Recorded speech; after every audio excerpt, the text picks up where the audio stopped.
Hello,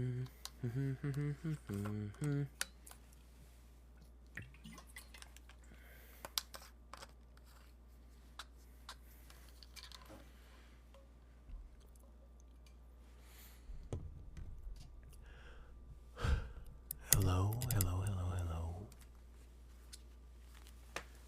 I have to hear my voice real quick.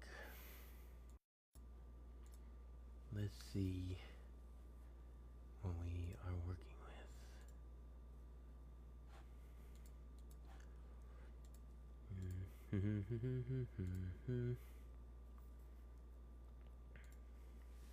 Hello, hello.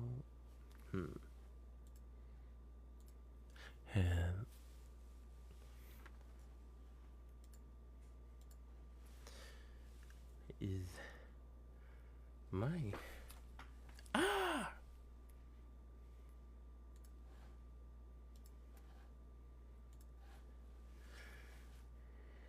my headset? Oof, my settings might be on my. One moment. I am a very silly. I'm a very silly guy, because it turns out I thought I was having a lighting problem,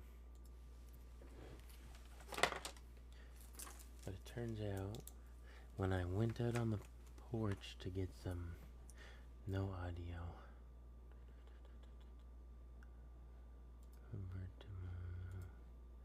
Hello, hello, hello, hello. Hello, hello, hello, hello, hello. Let me also.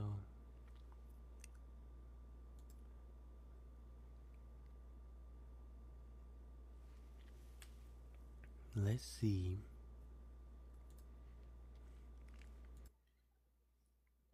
This as well. How is this? Well, I just turned on the noise suppression. Sorry. Close your ears. Let me mute momentarily. Yes, I'm back. Hello. So nice to see you again. I would have been back during the week, but I was sick.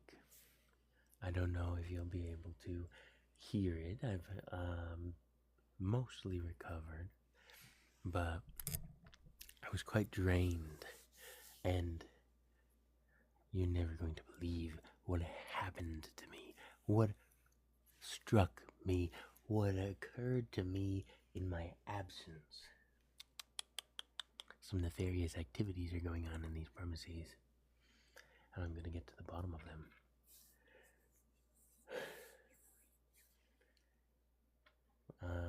As soon as I fix my audio, I would like to check my voice. I'm not going to keep this on at all, but I'd like to hear how I sound. Ouchie. Make sure I'm not being too loud, and because I'm curious.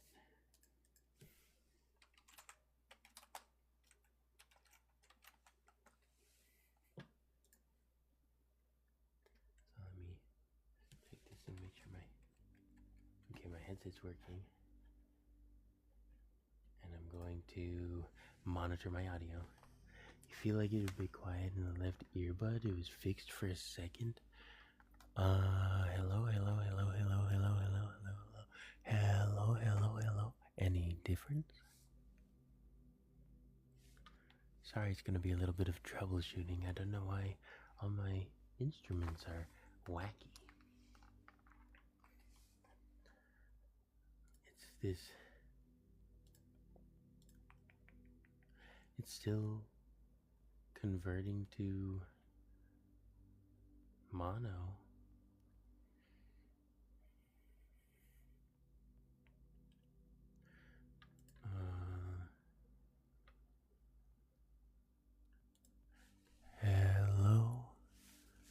Hello.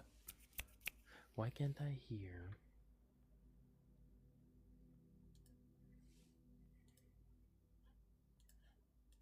I should be able to monitor my noise and hear everything you're hearing. but I don't for some reason. So we'll just have to go blind. It was nice to hear that ASMR music with you, though.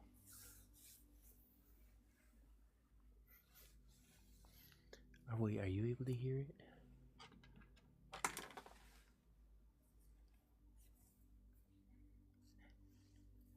Oh, goodness gracious. Okay. How is our lighting? Are you able to see me okay? Sorry. I'm gonna be a little bit more noisy for a second while I scooch a little closer.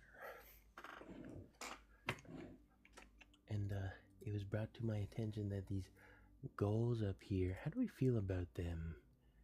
Because I'm not too worried about having goals on the screen. I trust you folks to, respond as you will. And I find I like the clarity of the screen. Ooh.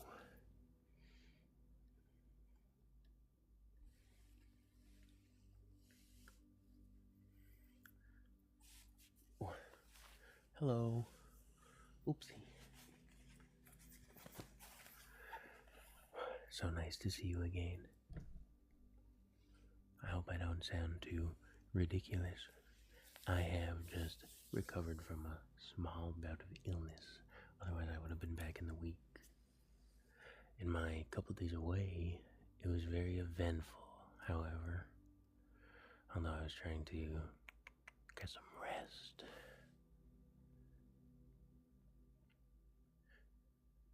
So, those of you who may have attended the last stream,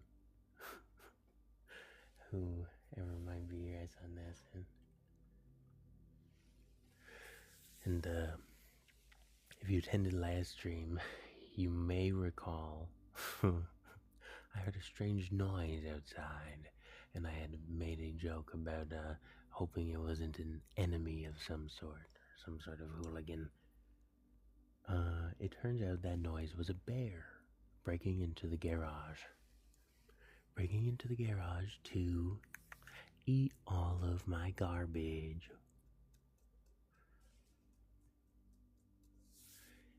A fun little black bear. I love black bears. They're lovely. I've seen how strong they are and the sort of places they can get into, but I've never had to deal with the cleanup of a bear pillaging. Well, that's not true. When I lived on the res, I did with my old man, but I've never been like the guy. I've never been big old man of the house bear poo cleaner. There's bear poo in my garage that I have to deal with, and I had to bear proof it, and I was like dying because I've been sick, you see. It was twice, 2 times the bear busted into the garage. My first barricade job was not good enough. I jammed a wheelbarrow between the table and the door, and I stopped the bear for one night, and one night only. And then you better believe that bear was out the next night and got in there. They're very smart and they're very determined, and he got through like a door that was like as wide as my shoulders are wide. That door was open. Like the bear slunk in like a cat. Where did you live on a reserve? I don't feel like saying any of my reserves that are my homes, because it's just like doxing.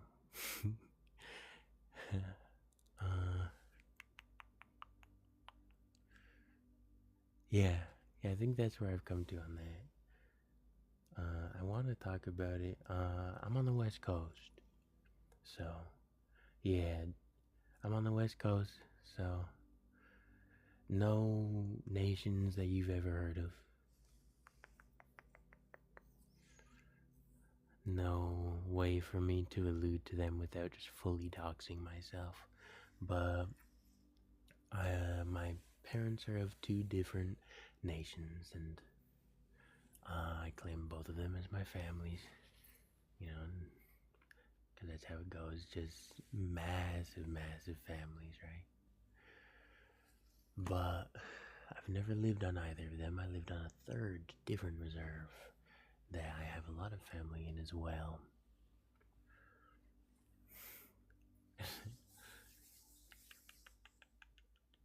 You're in NorCal and got hella reserves up here. Oh, I see. I'm a little north of you. My old man is from Tacoma. Excuse me. Are you native yourself? Lincoln? I don't know if I've ever met a native named Lincoln. But I've met natives named like Jeremiah, for example. Which I never knew for a long time was like a name that was thought to be like white. Because I'm used to every Jeremiah being. Oh, should I do. Would you like me to do something? Would you like a tracing perhaps? Or some sort of. I could just trace your little face again? Or we could trace our friend the bear rattle.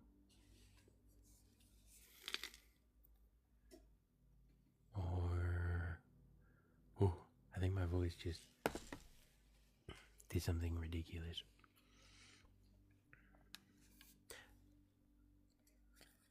Now be honest with me. Is it obvious that I was tremendously ill recently?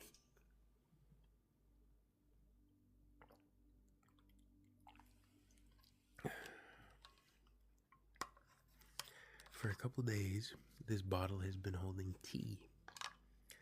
Very, very lemony tea, full of lemon juice and honey. My medicine. Excuse me. Oh, yeah, bear. I was just cleaning garbage for the last couple of days. Isn't that fun? I was sitting there, exhausted, so sleepy. Is you sleepy? You exhausted? I feel it.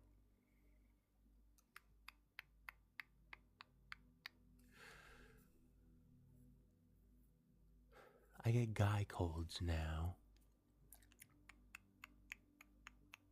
But maybe I always have. I've always gotten sick a lot. Hello. Sounds like you right now. Hello, Dreamy. Yes, sir. How are you doing, my friend? How has your day been? I was just talking about my viscous bear attack recently. Bear broke into the garage and ate my garbage. I've been away for a couple of days. I wanted to stream through the week, but I was sick.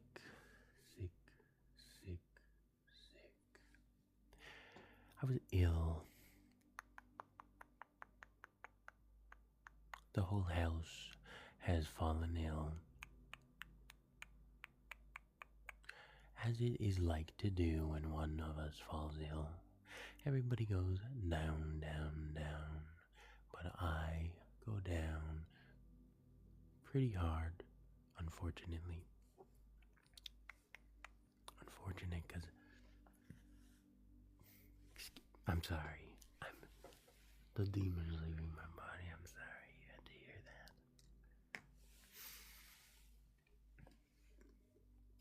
One new highlight. Quick, post it.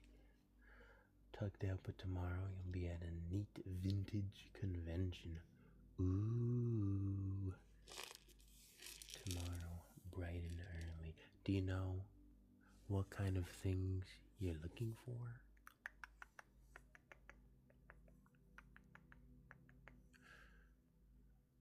Vintage. That's cool.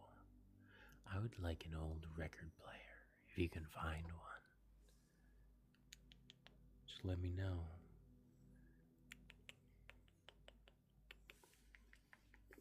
In case you're adding to the grocery list. This is a bear. I was drawing this yesterday.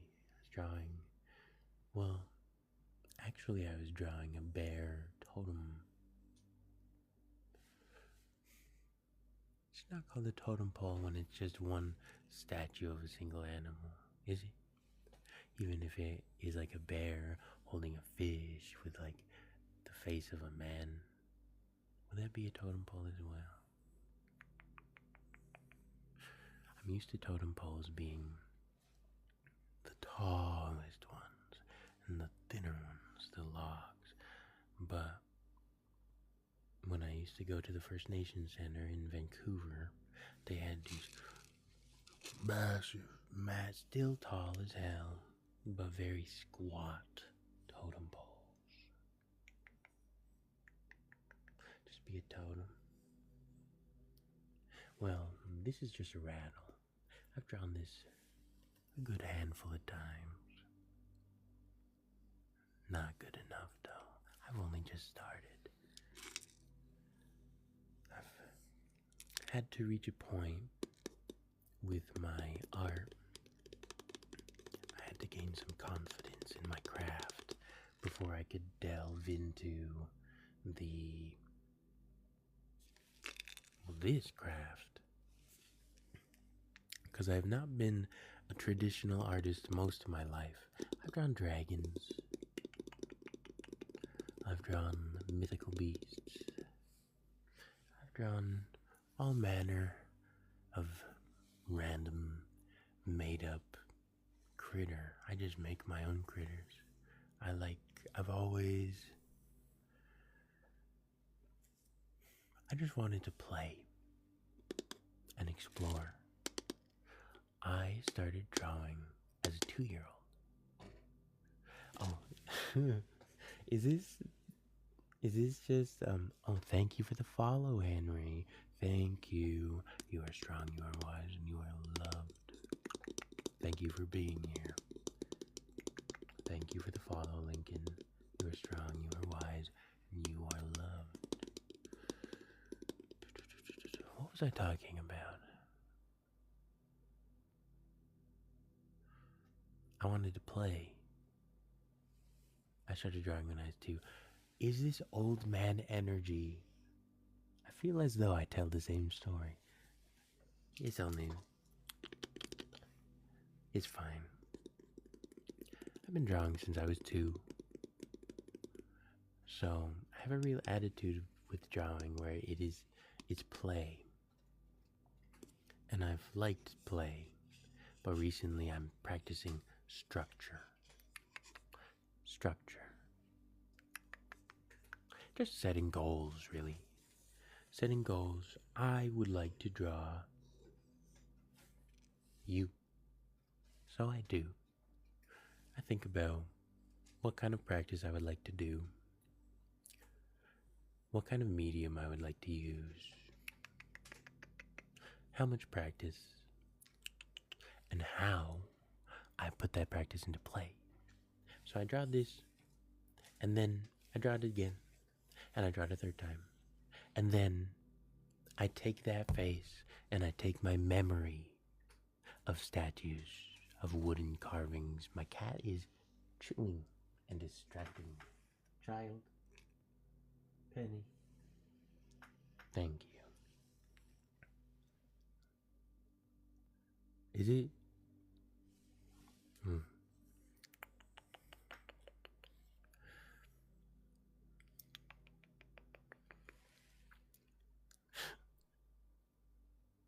I'm a little ADHD. And I took some medicine. I went out on the porch and I took my medicine. Sat on the porch with Herb. My friend Herb came over. And as a result, I got a little funny. I was sitting here finagling my light for the better part of 10 minutes, wondering why I couldn't see myself in the viewfinder. Porch medicine, indeed. Maybe get a sticky notepad and use one a day for drawing. That would be sweet. Yeah, I have a lot of ideas for drawing. I have a living room sketchbook. That helps. I have 2 sketchbooks at my desk that I'm working in. And I'm trying to stick to those. And that's been how I've been practicing. But yeah, I just practice and I take that and I take it away from being a rattle and make it into a statue and interpolate and stretch it and expand it and all that fun stuff. What have you been up to? It's so lovely to see you again. I have a book to read you. I just wanted to catch up briefly. 20 minutes. Nice speaking with you.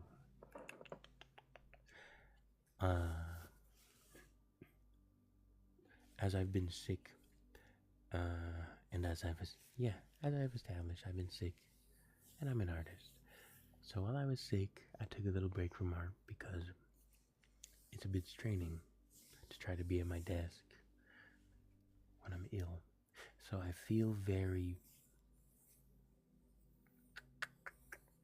what do you call it? I'm creatively understimulated. I'm excited to read this with you, to read these stories and get my imagination going. It's been going and going. I almost considered making this a drawing stream, but I would like to read. I'd like to get some creative input for my output. Hello. Thank you for the follow, Chase. You are strong, you are wise, and you are loved. You sound genuinely enjoyable. Enjoy. A fan club. Thank you for the heart. Thank you.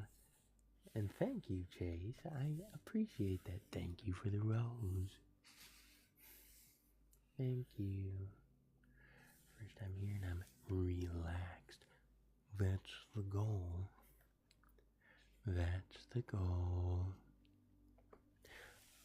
This is good for me too. It is very relaxing. Got out in the yard.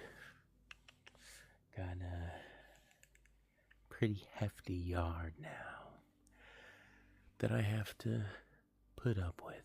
And I've recently purchased, I guess we're still catching up. I recently purchased a completely ridiculous little battery-powered whacker. I've done a fair share of yard work. Nothing crazy, but like my first couple jobs were just like swinging around chainsaws and weed whackers and little tools of that sort. And I've only briefly encountered battery-powered weed whackers. And in comparison to the gas-powered, it's just... Is there a red lightsaber behind you? Yes. I am in imminent danger of being struck down. If you do not enjoy my presence here, this is not a threat. This is just what I've been told. So, if you enjoy, remember to follow and like, please. Yes, it is a lightsaber.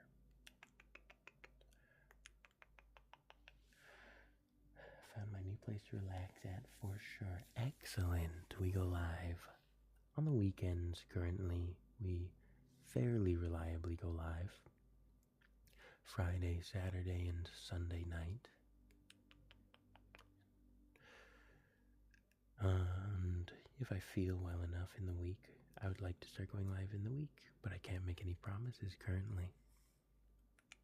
because I did make a promise to go live on Wednesday, and then I just hearing my own voice when I was ill, and yeah, just hearing my voice when I was ill was completely ridiculous to me, and I was quite drained. Although I'm very excited to be here with you.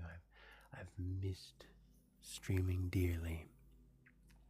I used to stream every day. I've streamed for 10 and 12-hour days before. Maybe not 12. Maybe one 12-hour day. I've streamed long times, lots of times. Twitch. But took a couple years off, and now I'm here. And I'm enjoying it here.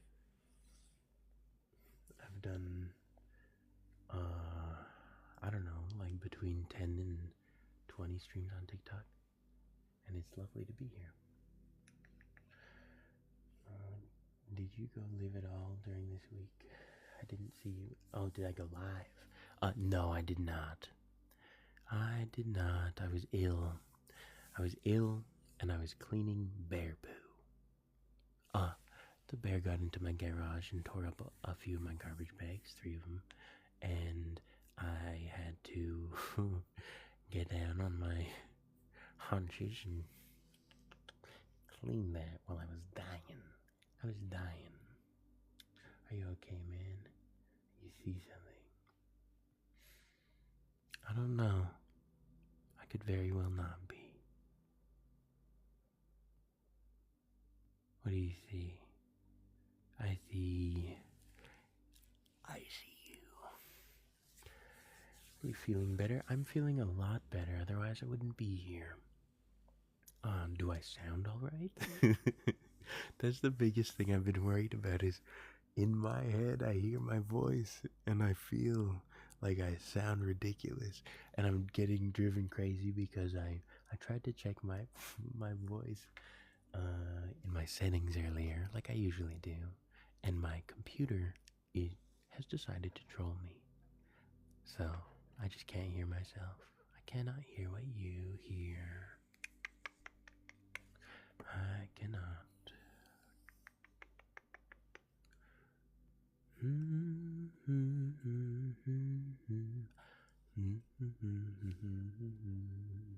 Same as last stream? Excellent. Got creepy because the music stopped.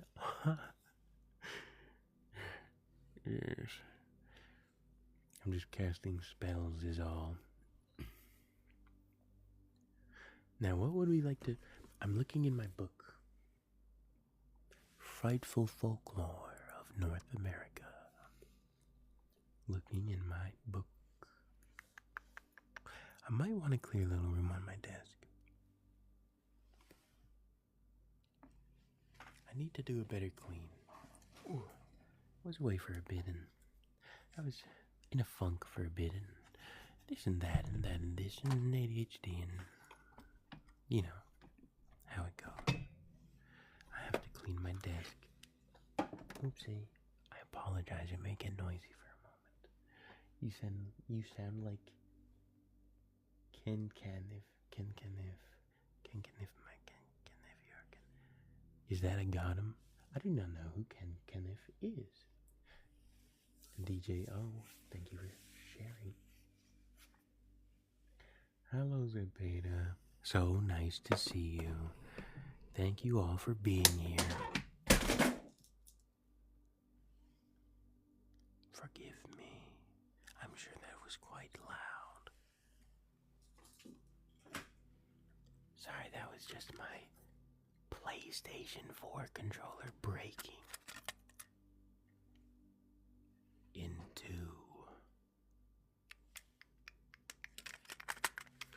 I don't know how this got on my desk. I must have been rifling around looking for something earlier. Sorry, guys. Do you do scary stories? Yes. I do scary stories of several varieties. Sorry. The noise will stop soon. There we are. I I have these frightful folklore tales of North America. I have stories that I make up, and I have stories that I've been told, like cultural tales. I have a lot of nightmares, and I tell stories of my nightmares. I recount those. Those are scary stories. Do you know who that is? No, it's a voice Eminem says, I see. We love to hear a scary story. Let's see what we have. We have the Valley of Headless Men. We have Calipilluit. We have Scary Mary. Tupelak. Stayechachma. I like the Stayechachma. I told Earl of Yersinuk last stream. I love that one though. I would reread her. The Mahaha. I love the Mahaha. Isle of Demons is cool. I have not read the Bell Island Swamp Hag, I think. I'm curious. Thank you for the follow, Walter White. Thank you, thank you. You are strong, you are wise, and you are loved, Walter. Walter. And thank you for the follow, Rialoo. You are strong, you are wise, and you are loved. Thank you for the follows and likes, everyone. Your choice entirely. They're all new to me. That's excellent. A lot of them are new to me as well. I'm working on memorizing this whole book. I have a few of them memorized already, and I like retelling them. I was retelling the Hokoku. Hokoku, the Great Raven. A massive raven. Pukupts. Ogopogo. I guess I'll just choose one and start. We will read the Bell Island Swamp Hag. The Bell Island Swamp Hag of Newfoundland and Labrador, Canada. The entire marshland reeks of melancholia, a sadness that has been steeped far too long in the solitude of this small island. The stench of rot lingers heavy in the air, while layer upon layer of dead leaves and detritus fail to provide a solid surface underfoot. It was in this place she breathed her last breath, in an unfortunate circumstance that would have been avoided if she had arrived either a moment earlier or a moment later. A group of duplicitous soldiers had gathered at Dobbin's garden to discuss their deceitful intentions with the townsfolk, only to be interrupted by this hapless young woman. Fearing they would be undone by their witness, 2 of the men dragged her to the marsh and smothered her, face down in the mud, hiding her body among the rest of the rot and decay, never to be found. This was not the end of her story, however, as her restless spirit still roams the marshes. As twilight falls, you can hear the sound of weeping when traveling the road that passes nearby. Grim, yet somehow earnest in its nature, the noise compels you to stop in your tracks and enter the marsh in pursuit of its source. Driven by a sense of urgency, compulsion takes over, and despite the perilous of the undertaking, you must continue until at last you find her. Dressed in a pure white gown, she appears as young and beautiful as the day she died.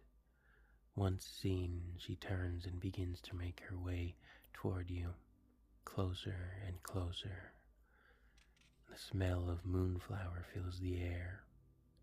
Closer still she comes, until in a moment her color begins to fade.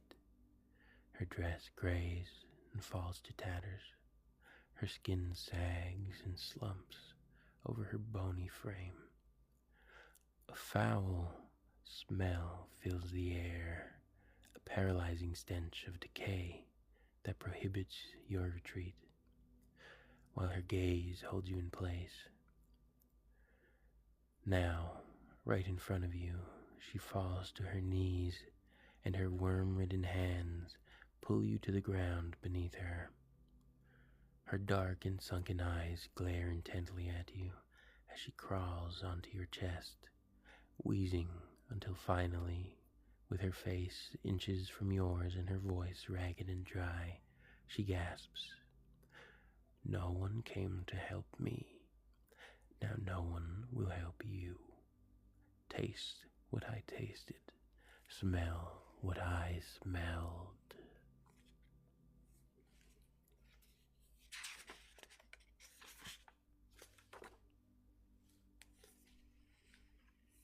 Thank you for listening.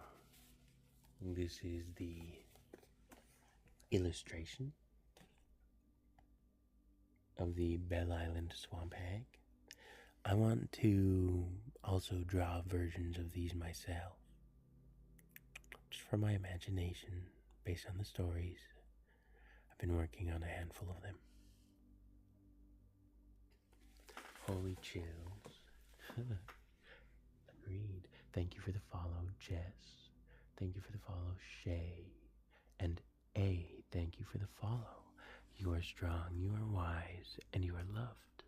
Your presence is appreciated. How did we like the story? That was my first time reading that. Thank you for the follow, Tim. You are strong, you are wise, and you are loved.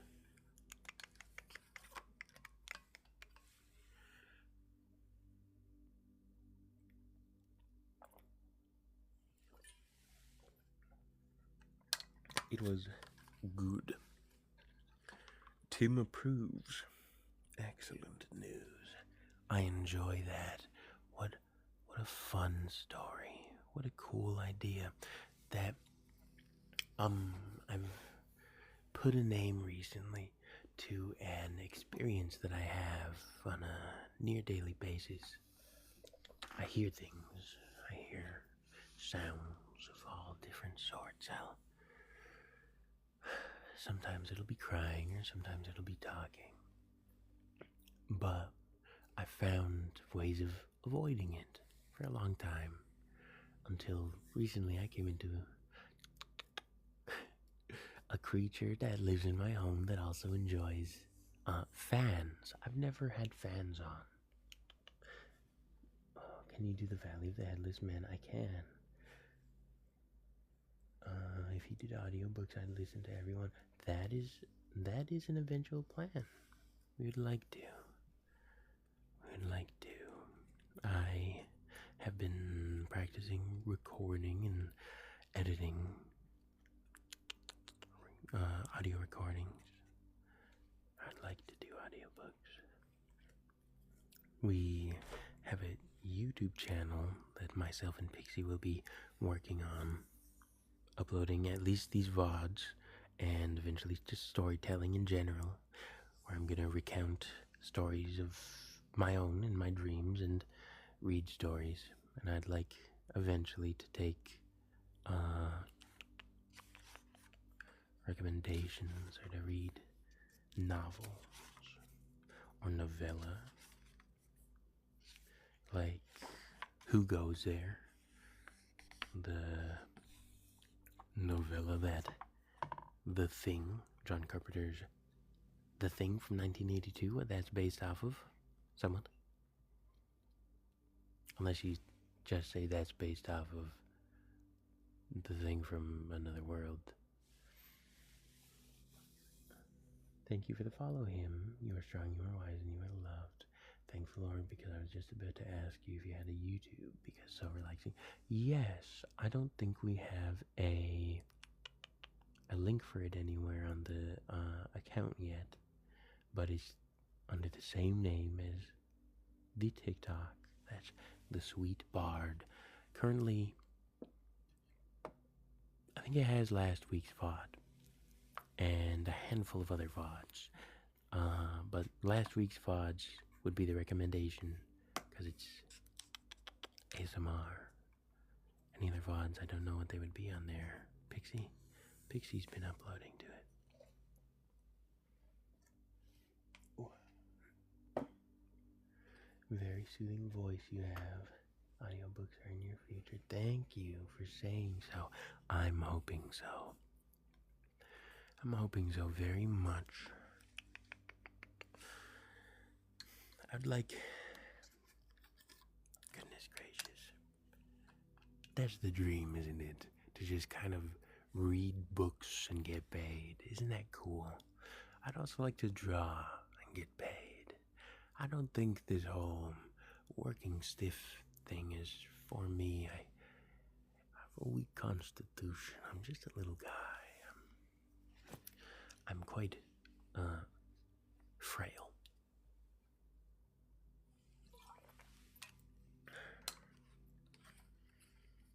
So this rather suits me. I don't think a life of swinging around the weed whacker suits me, although I tried. And it is a lot of fun. And I enjoy getting into the yard. You convinced me. I'll start a lawn mowing company. Shall we read The Valley of the Headless Men? You do storytelling and ASMR on 2 different channels, and I'd watch both. Ooh, excellent news. Excuse me as I scratch my little itch. Excellent news. Pixie, write that down. That's a promise. That's basically contractual. Excuse me. This is the Valley of the Headless Men of the Northwest Territories, Canada. For more than 10,000 years, the Dene people have lived in the shadows of jagged mountains and the dense forests of the Nahanni Valley, which is also known as the Valley of the Headless Men. It was the gold rush of the late 1800s that brought the first settlers to this wild, remote, and inhospitable land. While the masses flocked to the Yukon in the spring of 1906, 2 brothers, Willie and Frank McLeod, decided to set out to find gold in the Nahanni Valley. Excuse me. 2 years later, their headless remains were discovered. 10 years after the McLeod brothers had tried to find gold. I have a cat drinking water behind me. I think I'll just wait a moment until Penny the cat is satiated. Oh, there's a tiny bit of my pop filter on the screen. Excuse me, my apologies. Working on travel full time. You can do whatever you want. Yes, that's what I've been trying to set my mind as. There are all sorts of jobs that I could never imagine in the world. Dream jobs and necessary jobs, and one job is somebody's dream job. I would love to do audiobooks. My cat is now done. Excellent. Back to the story.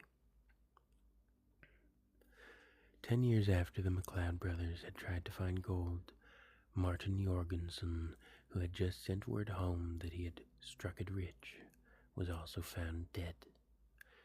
His cabin had been burned to the ground, and his charred remains were found upriver. Just like the McLeods.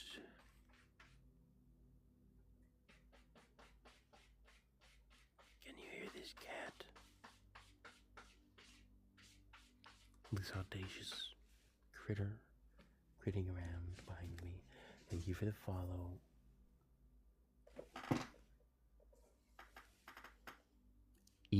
I cannot see that. Thank you for the follow as well. BM.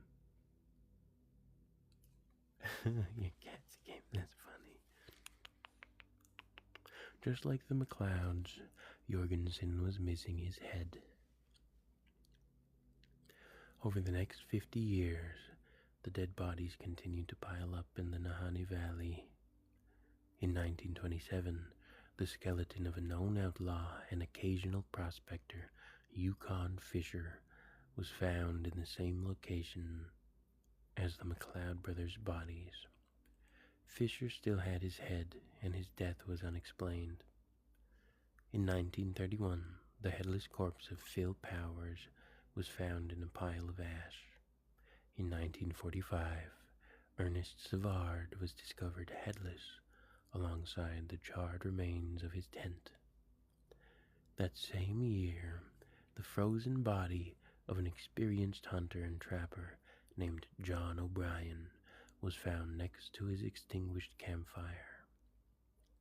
With a box of matches in one hand and a match that had been fired in the other, it was noted that it looked as though an Arctic wind had blown in, extinguished his fire, and frozen his corpse in an instant, but no wind of such powers has ever been recorded in reality. Strange as the stories of these bodies are, the tales of those who have gone missing are just as bizarre. One such story is that of Anne Lafferty, who vanished from a hunting party in 1926. She was seen in the middle of the night splashing by another hunter who had been awoken by the sound of vigorous splashing in the river.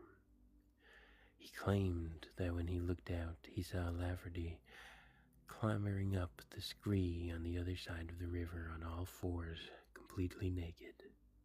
He recalled that she returned his stare with a wild look on her face. Horrified, he sheepishly retreated into his tent for a restless night. Anne Lafferty was never seen again.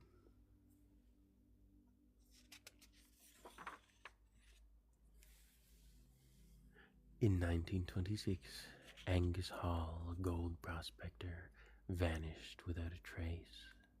In 1936, prospectors William Epler and Joseph Mulholland also went missing. Their cabin had been burned to the ground, but their bodies were never found. Do I have it? The YouTube channel is The Sweet Bard. After May Lafferty wandered off from her hunting party, she was tracked into the woods. Her trail often vanished, sometimes at the edge of cliffs or along the river where rapids would have thwarted a crossing, only to be picked up again further upstream. Tractors found Lafferty's clothing along the trail, one discarded item after another. It seemed she had been wandering the wilds completely naked. The trail eventually went cold, and no one knows what happened to her. Today, much of the region remains unexplored on foot, although satellite mapping offers us a good look at the area.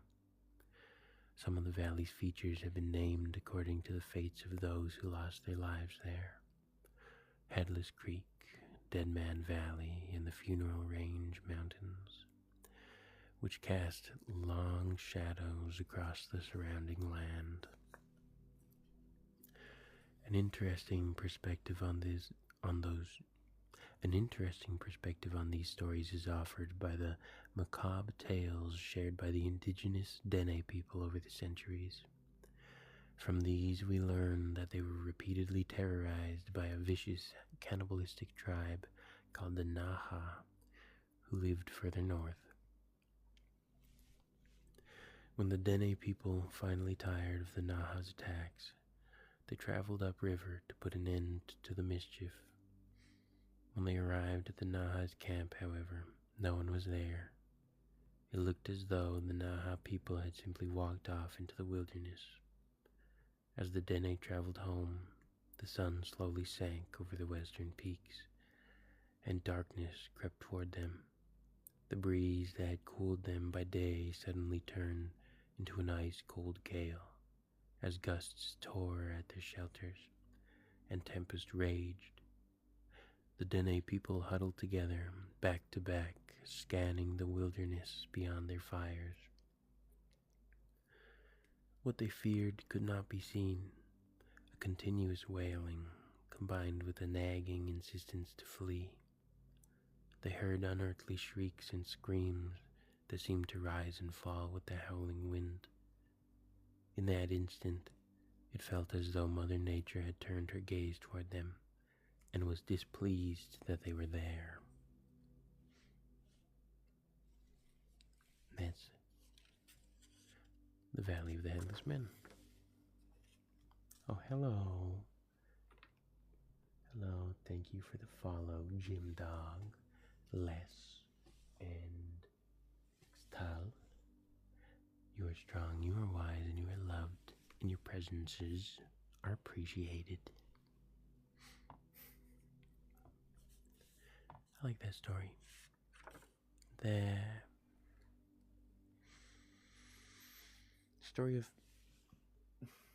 the stories of Anne and May Lafferty sound quite similar. Discarding of their clothing in the deadly cold of the north. Do we know what that is about? Are we familiar with hypothermia? And, what is that hallucination called? When you get hypothermic, you can hallucinate that you're burning up, or your body freaks out. Telling you that audiobook gig is definitely for you. Came in at 8 viewers and now 50. Oh. You're gonna make me flustered. Don't even bring up viewers to me. You're flustering me. Thank you for being here. Thank you very much. I hope you enjoy the stories. You're strong, you are wise, and you are loved. Like and follow. Hypothermic, yes. Hypothermia is hypo, overly, thermia, thermic, cold, I guess. Or hyperthermic is like too warm. Hypo is too cold. When you become hypothermic, your body panics and sends all sorts of signals. And you can get heat confusion where you don't know what temperature it is. And your body, as a result of being so insanely cold, it's trying to warm up. But that results in some people panicking and they throw their gloves and their jackets and they start getting naked because the cold is so intense and biting, it throws your system into a frenzy of different chemical actions, the survival state, and just confusion settles in. And that is what explains, usually, situations like this, where Anne Lafferty is in camp. If you've ever been camping, especially in the Pacific Northwest, holy smokes, it gets very cold. No matter how well prepared you are, it gets mightily cold. I've always been cold camping. I've never liked camping because camping out in the woods in a tent has always been hellishly cold and very difficult. But I haven't gone camping much as an adult. I do enjoy being out in the woods. I do enjoy all that stuff, but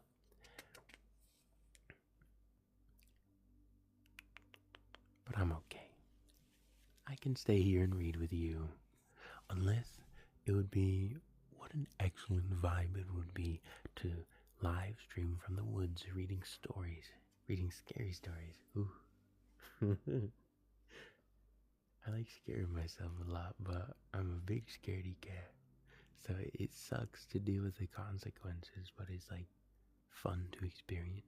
Being scared is cool. Usually get it in panic attack. I see. That was so bad you took a cool shower because you felt too. Yeah. Yeah, your body heats up. I'm extreme. I guess I'm emotional. I'm an emotional fellow. I've always have been. I have always been an emotional person. Ever since I was little, I used to get really happy and my head would get really warm and I would start to cry. And it would happen when I got sad and my head would get really warm and I would start to cry. I'd get mad and the same thing happens. It still happens to a degree. Just strong emotions. I get warm, my head goes on fire, and then panic attack. Gosh. And I've never been hypothermic, thank goodness, but I have been cold. Cold. I was gonna keep reading, but there's sirens. Cool showers. Cool showers are a big comfort thing for me. I think that's pretty good for panic attacks. Randomly just joined Love ASMR. Show me a sound trigger, that makes you unique from others. Well, I'm not exactly an ASMR pioneer. I'm kind of just a bit of an amateur. This is my 4th ASMR stream. Kind of just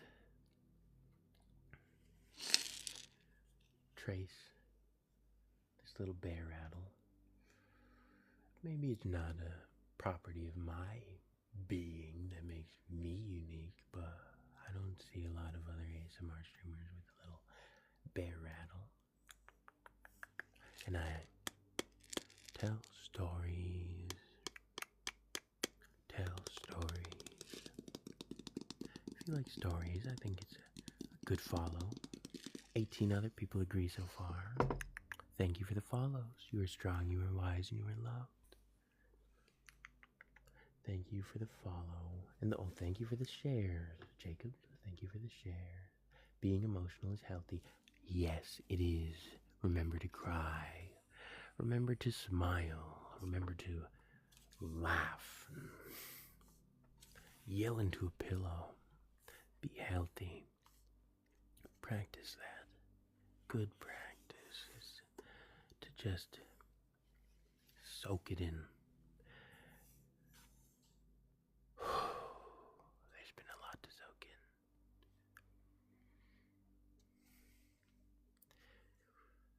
Frontier lore. We have these pages that are not always stories.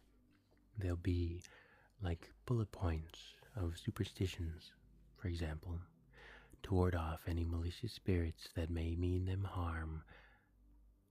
Drive an old and coarse iron nail into the head of a newborn's crib. Never enter a cemetery without a hat, lest a spirit hop on your back and ride upon you out through the cold iron gate. Mind you, hold your breath, as the spirits are keen to enter your body upon your breath. That rhyme stunk. An iron nail above the baby's crib. That does not sound very excellent. Thank you for sharing the live. Thank you for the follow. Name I can't see. Thank you. Beware the squeaky hinge of a door. Troublesome spirits and the downtrodden souls who endlessly wander may find the cracks and groans as an invitation to make a home of their own in your house. Keep an oil can at the ready. Good luck and fortune comes when one is welcomed by a stray black cat. Doom and calamity if one approaches and turns away before making your acquaintance. Remember, guys. Okay. The next story. Oh, was there did I show you the It might be kind of hard to see for you. It's hard to see for me on your screen. Are you able to see that?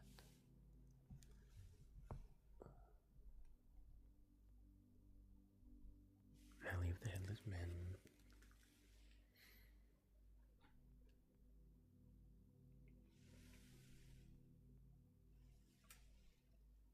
Pretty dark, yeah. Can I use your name? Call Cleveland in the next story. I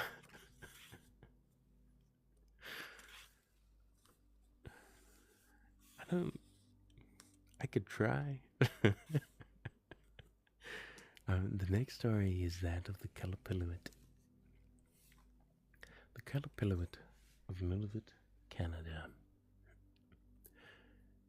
In the far north of the Arctic, 2 different seasons bring constant change to the sea ice.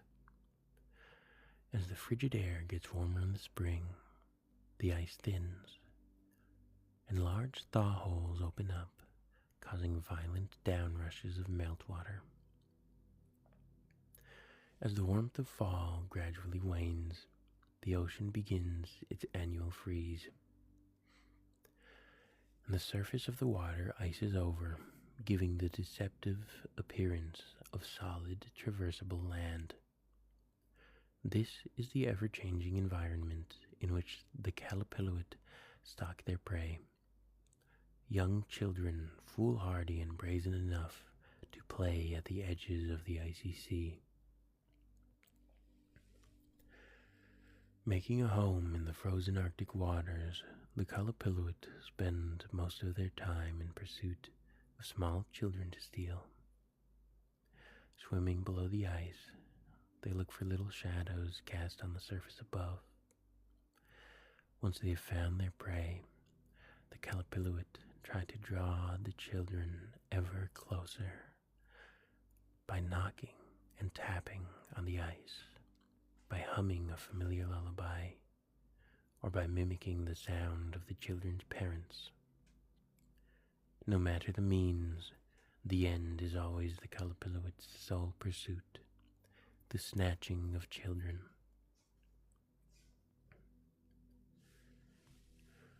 None of the children that the Callipilluit have stolen have ever returned, and no one knows why they are taken. Those who are hopeful believe that the Callipilluit are lonely and want a bit of company in their underwater lairs, while others believe the children are put to work, ceaselessly toiling, catering to Callipilluit's every want and need. But those who know the true nature of this desolate and unforgiving land presume that all the Callipilluit's cunning and endless hunting is simply to satisfy their insatiable hunger for human flesh. Inuit elders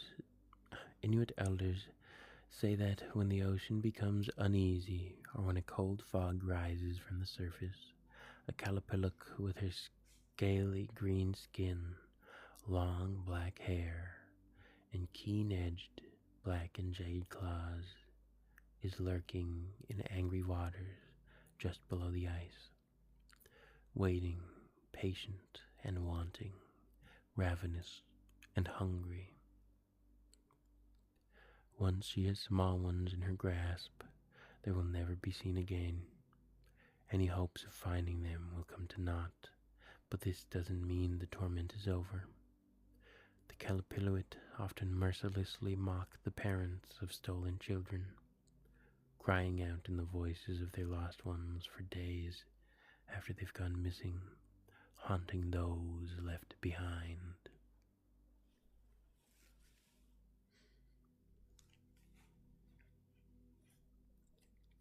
Callipilluit. This is the... It's so dark. I'll turn the light on for you. This is the illustration. That is a Callipilluit.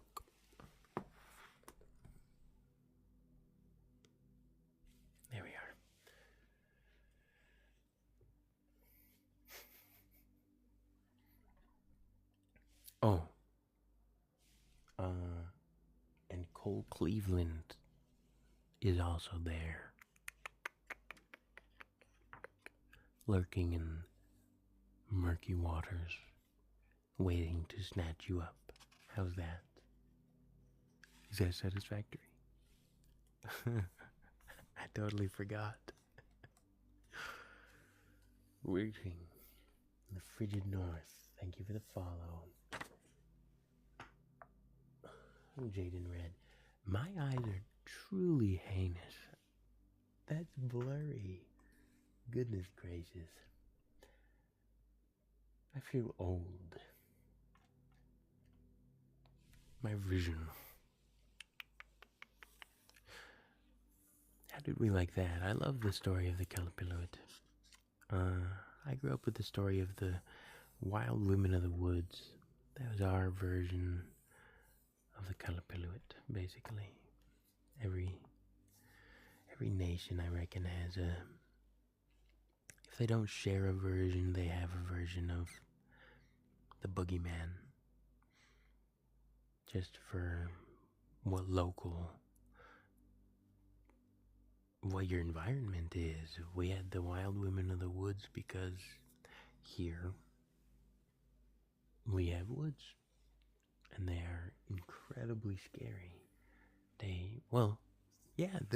They're scary. You can get lost quite easily. You can find yourself in a stressful situation easily. You have to have respect for the woods, for the bush, for working around it and in it and operating any way that you will. I used to walk a lot. I used to walk from town.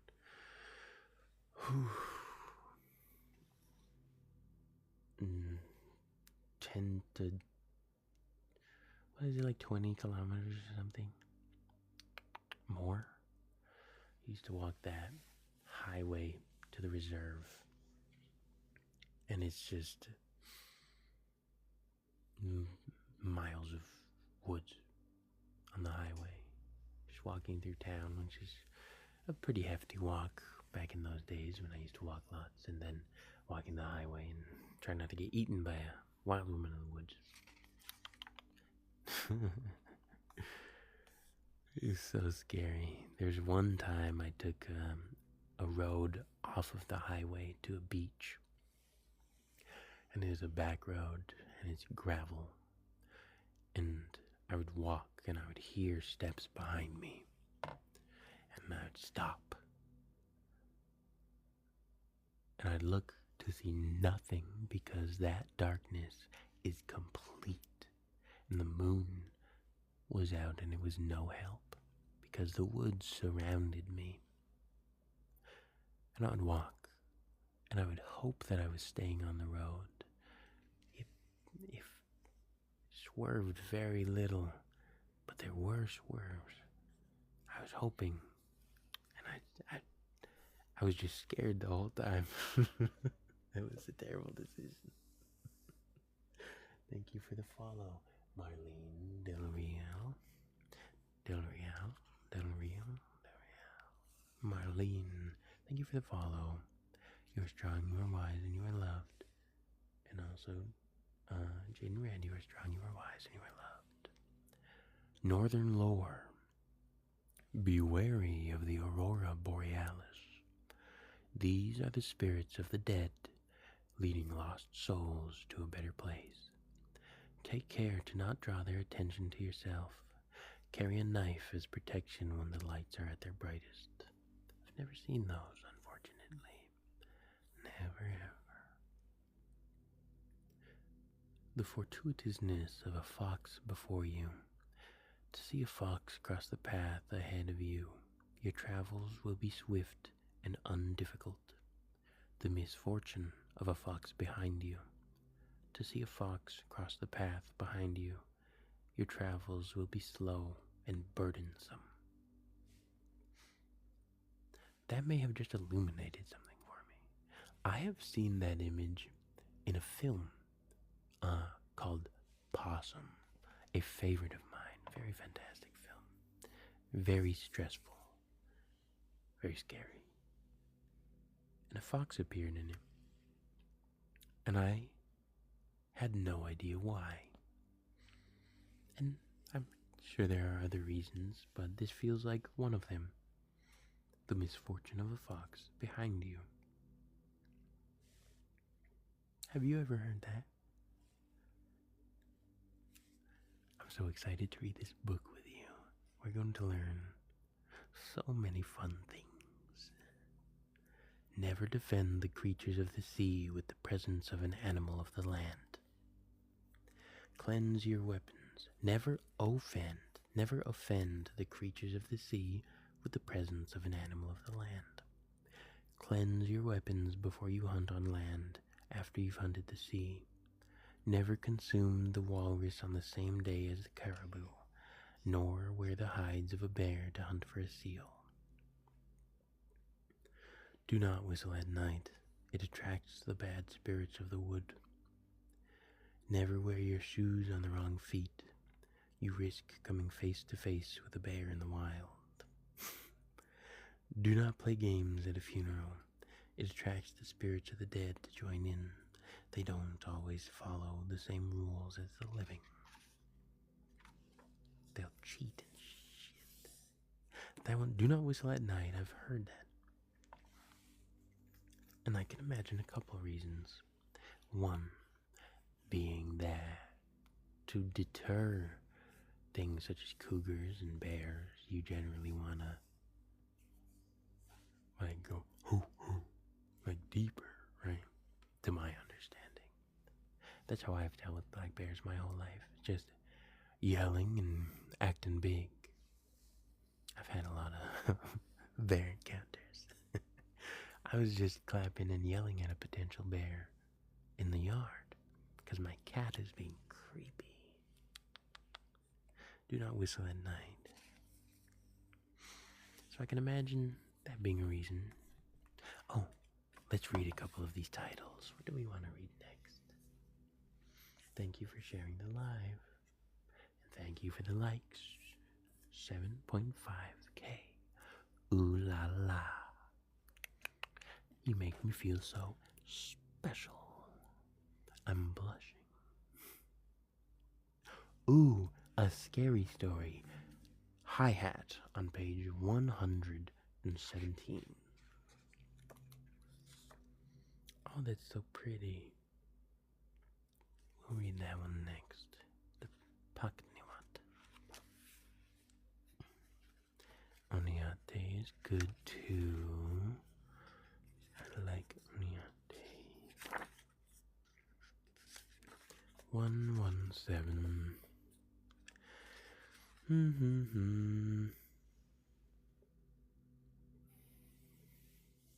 Excuse me. Sorry. Hi-hat of New York, United States. The western edge of New York sinks toward Lake Ontario into a heavily wooded marshland known as the Western Door. Mostly uninhabitable, the swamps are thick with vegetation and broad-rooted trees growing with heavy moss.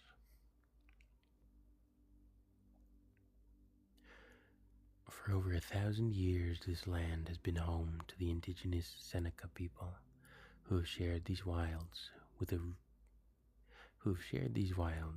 sinister resident known as Hi-Hat.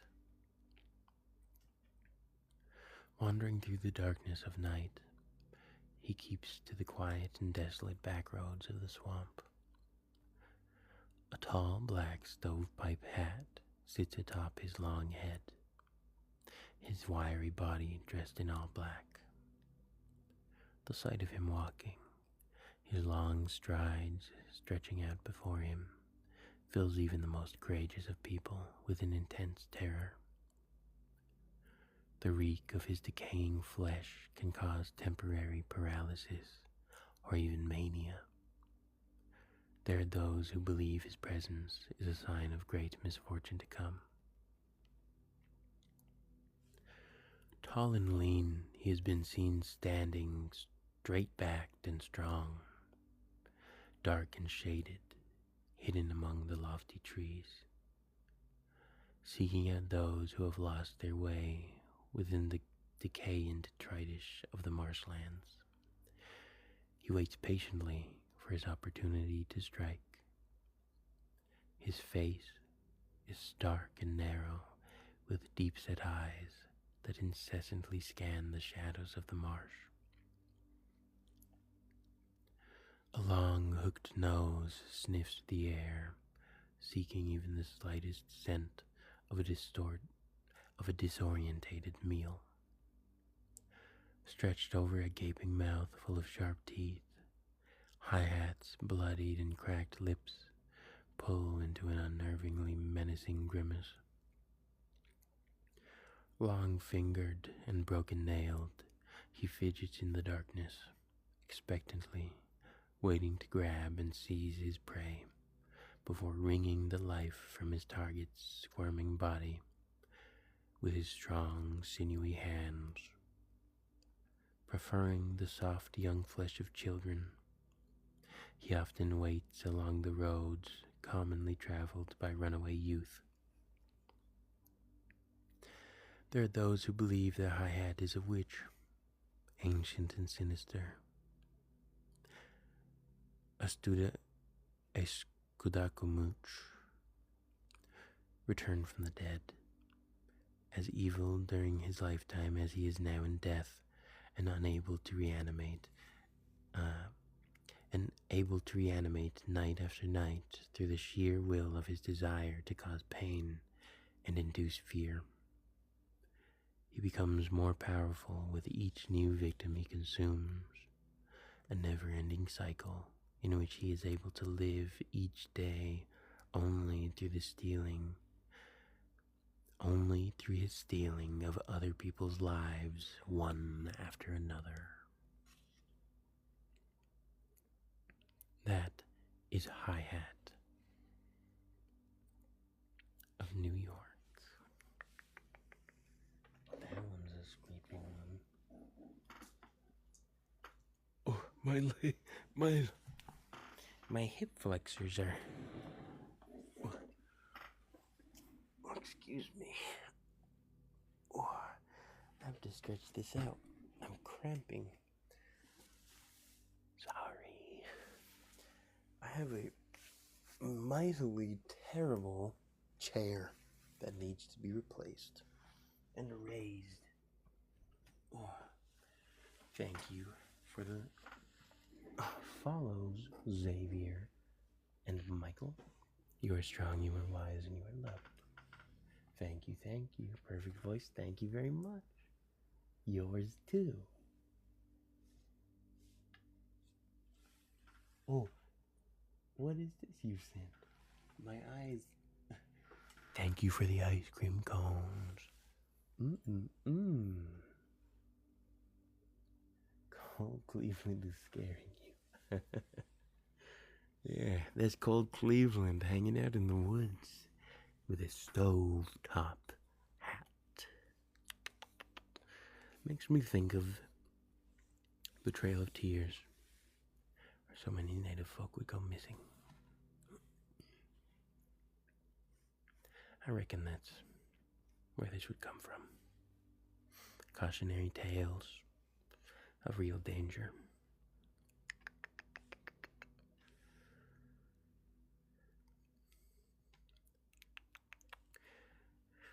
I started drawing hi-hat. I should continue. There's so many things I'd like to draw. Now that I'm back into it. I want to do drawing streams as well, but I love to read it. Oh, thank you for the follow. Always tired. You are strong, you are wise, and you are loved. I did not forget about you. Thank you for the follow. Zaya Enterprise. You are strong, you are wise, and you are loved. When I was playing baseball, my hip flexors used to feel like they were rolling. Woof. I was a rugby player. And hip flexors were the first thing we would, just your legs, obviously, your whole legs and your hip flexors, and you're doing your butterflies and your lunges. And first thing we'd get into is that. I loved rugby. turned out not to be a very good fit because I have plantar fasciitis. That's flat feet, my friend. Not that fun. Not that excellent. Ooga, ooga, ooga. I see a couple stories that I would like to. And baseball, that's cool. I've never played baseball. Not on an actual team.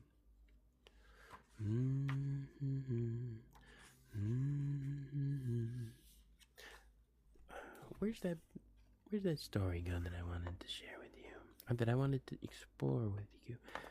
Pakniwata on 161.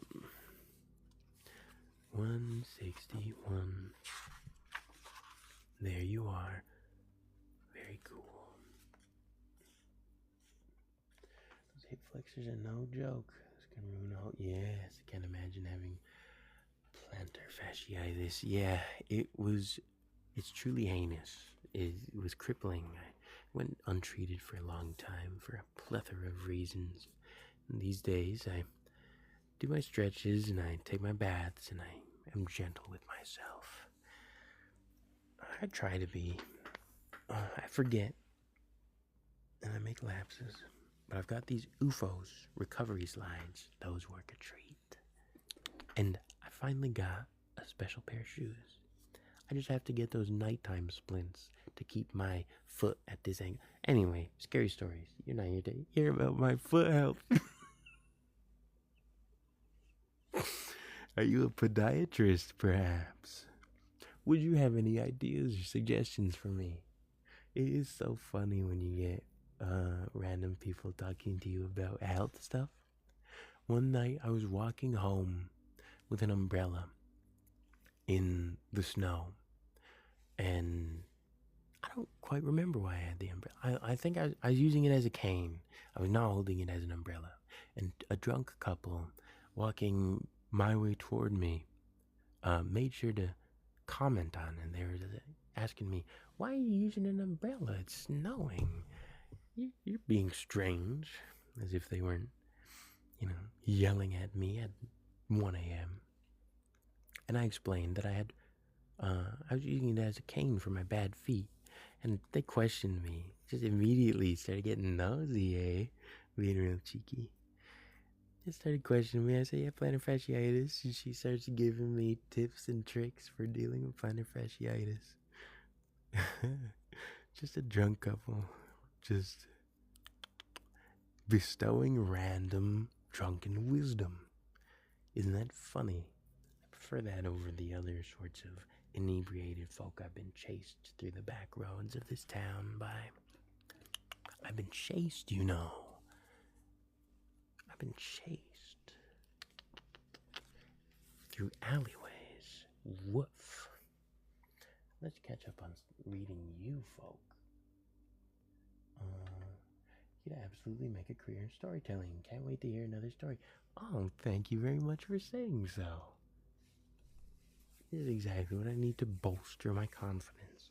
I refused to do ASMR streams and reading streams for a while because I just wasn't confident. But I really appreciate your words.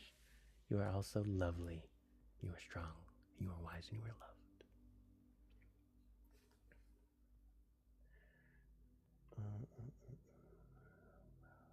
Piece of shit. Well, we are often our own worst critics.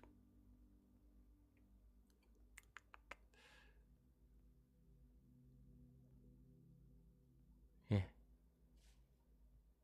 Be cool. Take a second to relax. You can be a piece of shit later. For now, we are all strong, we are all wise, and we are loved.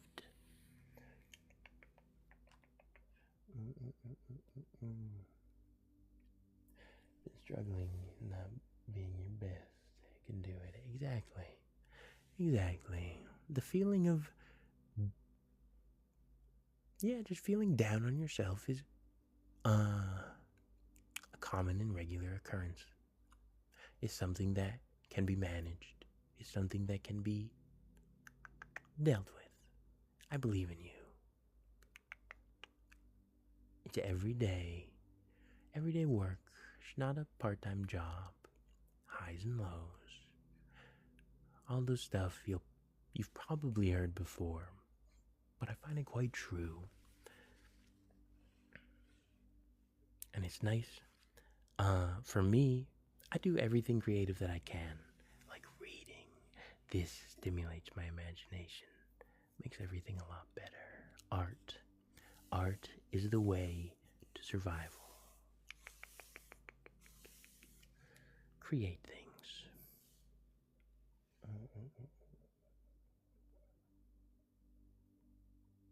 Thank you for the shares. Yet follow the YouTube account, The Sweet Bard. We'll be putting all sorts of things. I'd like to add more different,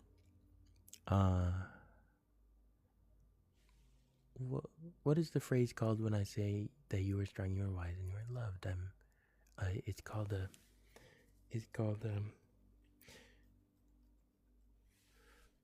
I can't remember. Just positive phrases. Thank you for the live. Thank you for the follow, Delphi.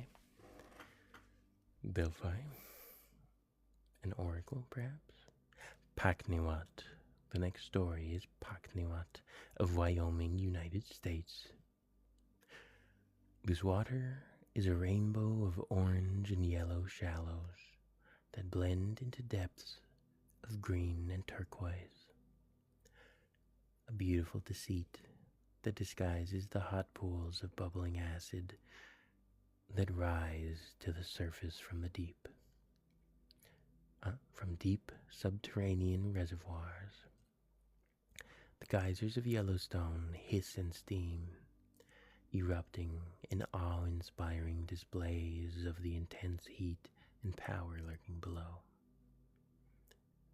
This is an ancient land that existed long before the United States and North America, and even long before the arrival of the different tribes of indigenous peoples who settled in these rugged lands. Is it any wonder that those who claim this land as their home are just as ancient? Below this majestic territory, hellfire rages.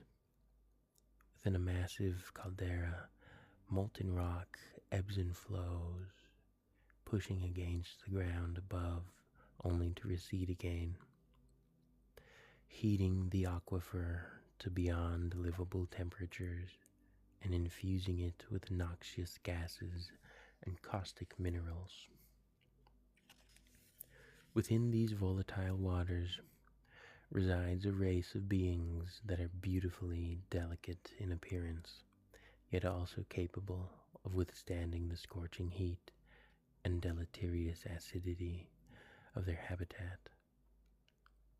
Swimming to the surface, they wonder about the human creatures above. Swimming to the surface, they wonder about the human creatures above, and sing songs of melancholic loveliness to lure us nearer to their gaze. They are not a nefarious species, but their curiosity about humans can lead to catastrophic results. In their pursuit to know us better, they sing their songs of enchantment, bringing us closer and closer still. A mesmerism onto our souls. A mesmerism of sorts, hypnotic and bewitching. Their beautifully painful melodies clasp onto our souls and seize our hearts, drawing us in. When we are upon them, standing precariously at the edge of the pool in their full view, we witness their beauty too, their delicate forms just below the surface of the water. As our eyes lock with theirs, our human heartbeats quicken and euphoria takes hold. Our knees wobble and all stability is lost. In an instant of joy, our human bodies collapse and we plunge into the scorching acidic waters. There's a moment of elation and bliss before our skin burns and our flesh melts away to nothingness.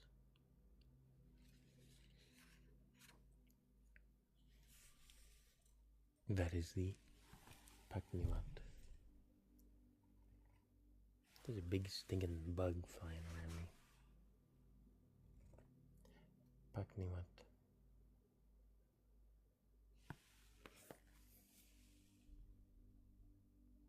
Gotta tap on my camera to turn the light on. It's so silly. Very pretty.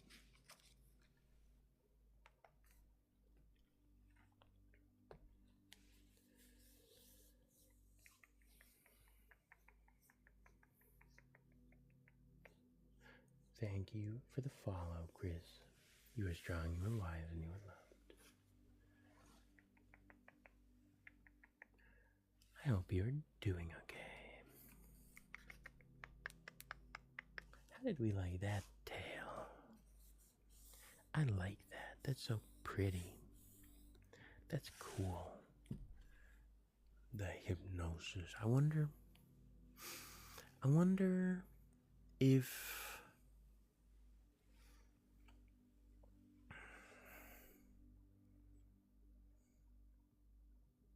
I wonder how many experiences that's based on. I wonder what the origins of that are. I wonder if it's contents of the air that can cause you to be lightheaded or to pass out. Or like the truth in it being so beautiful and such a wonder of nature that you don't understand well enough to keep a distance, you know? Like, I wonder what that's based on. Sent a reading ambience video to play. That might be good. That's good. I was just gonna ask about the music. Is the music bad, though? I hope it wasn't terrible. Let's try this.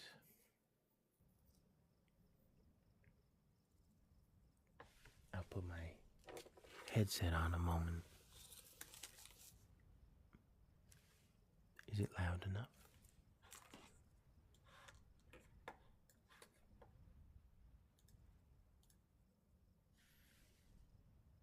It hasn't been on. It sure has. I think. That's fine, though. Very relaxing. Excellent. Oh, Pixie Lee reached a total of 500 comments. Thank you, Pixie. Thank you for the follow, Uriel. You are strong, you are wise, and you are loved. Can you hear the relaxing ambience of a barley field? Can you hear that it's a barley field?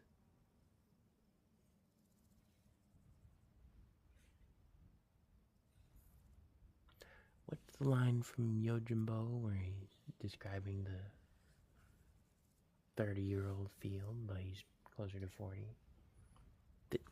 Never mind. Sanjuro. Definitely was. You heard it, unless it was a different noise from the stream. You can't hear it now. Okay, tell me when you can. Boop, boop. How is that? Let's put this back on. And then on your side, it looks like... Yeah. You just hear crickets. Excellent.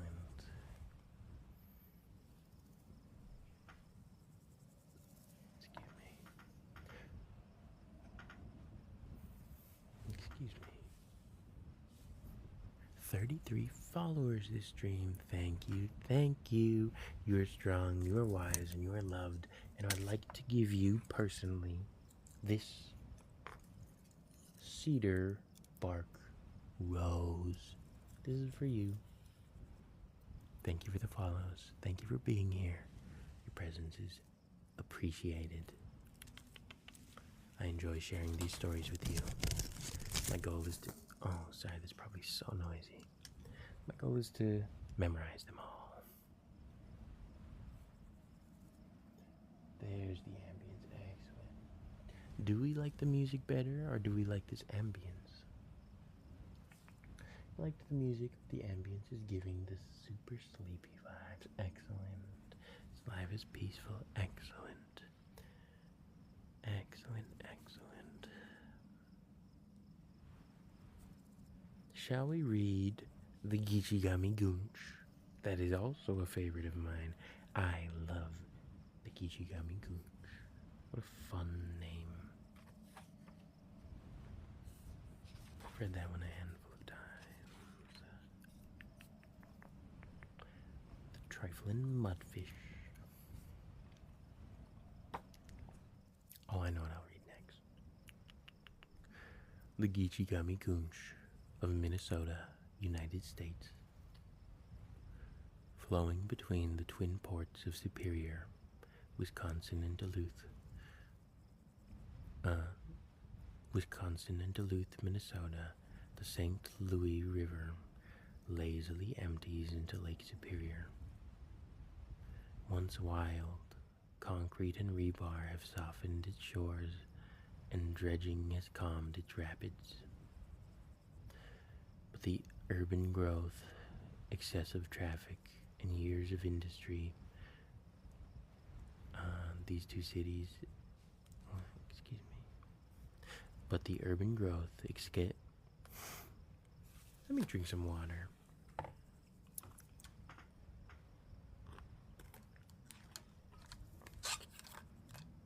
How unprofessional. Still recovering from a little illness.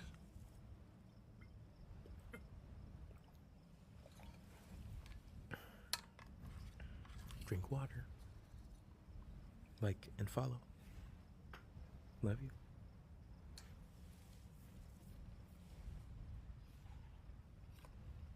Wisconsin.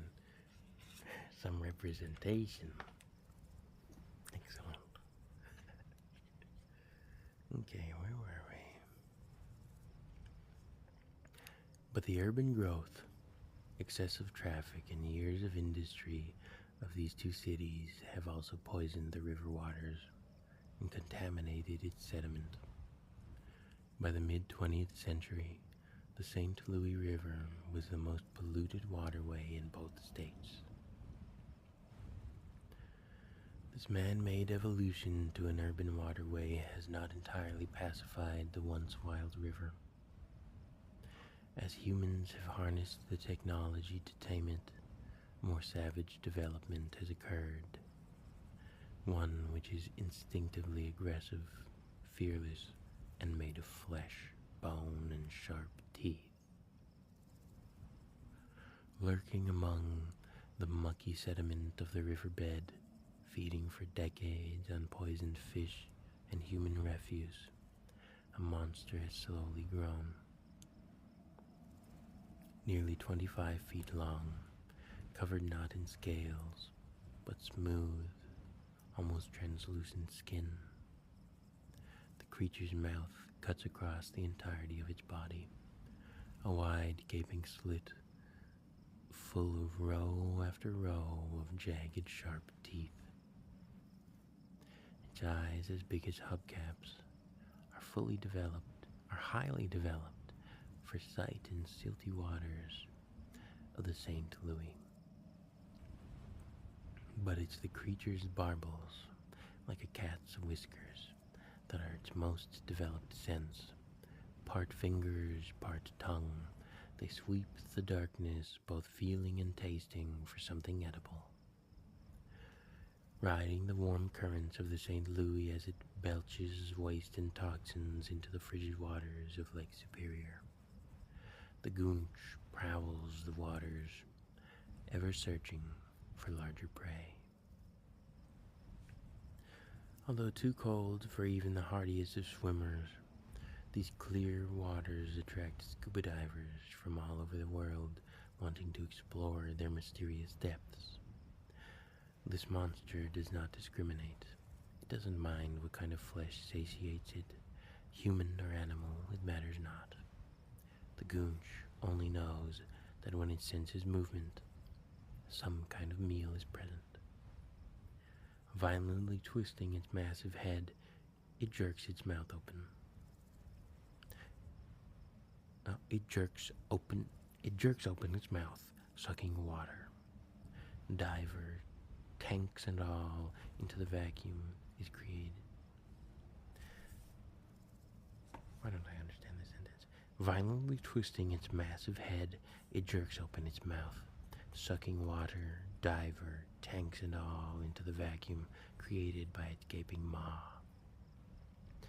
Dragged over razor-sharp teeth, and through the bone-crushing constriction of the creature's esophagus, the diver is carried into the goonch's belly, as if this isn't terrifying enough.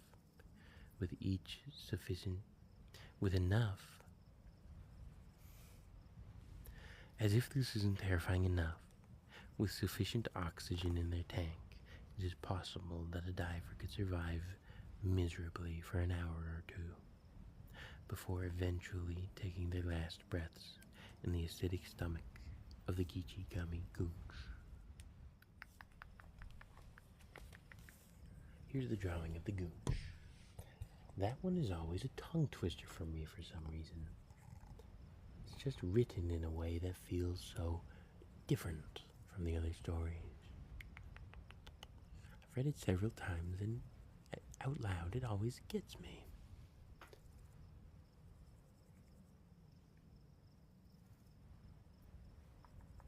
Scary stories literally relax me. You have a great voice, Freya. Thank you. Thank you. I'm glad you enjoy. I enjoy having you here. I enjoy sharing these. I enjoy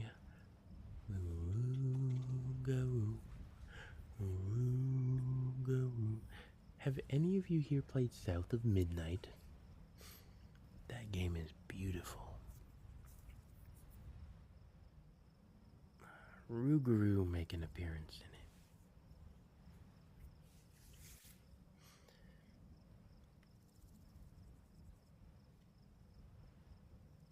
Let's read the story of the Rougarou. It will not spoil anything of that, don't worry. In case you're interested. On page 157. Rougarou, Rougarou, Rougarou.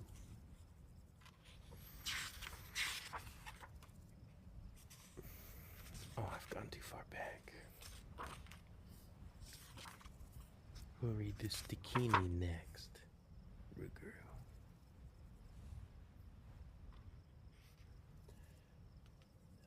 And you haven't heard of it. It's an excellent video game. Definitely recommend. Very beautiful. Cool lore. Cool lore. The Rougarou. Louisiana lore.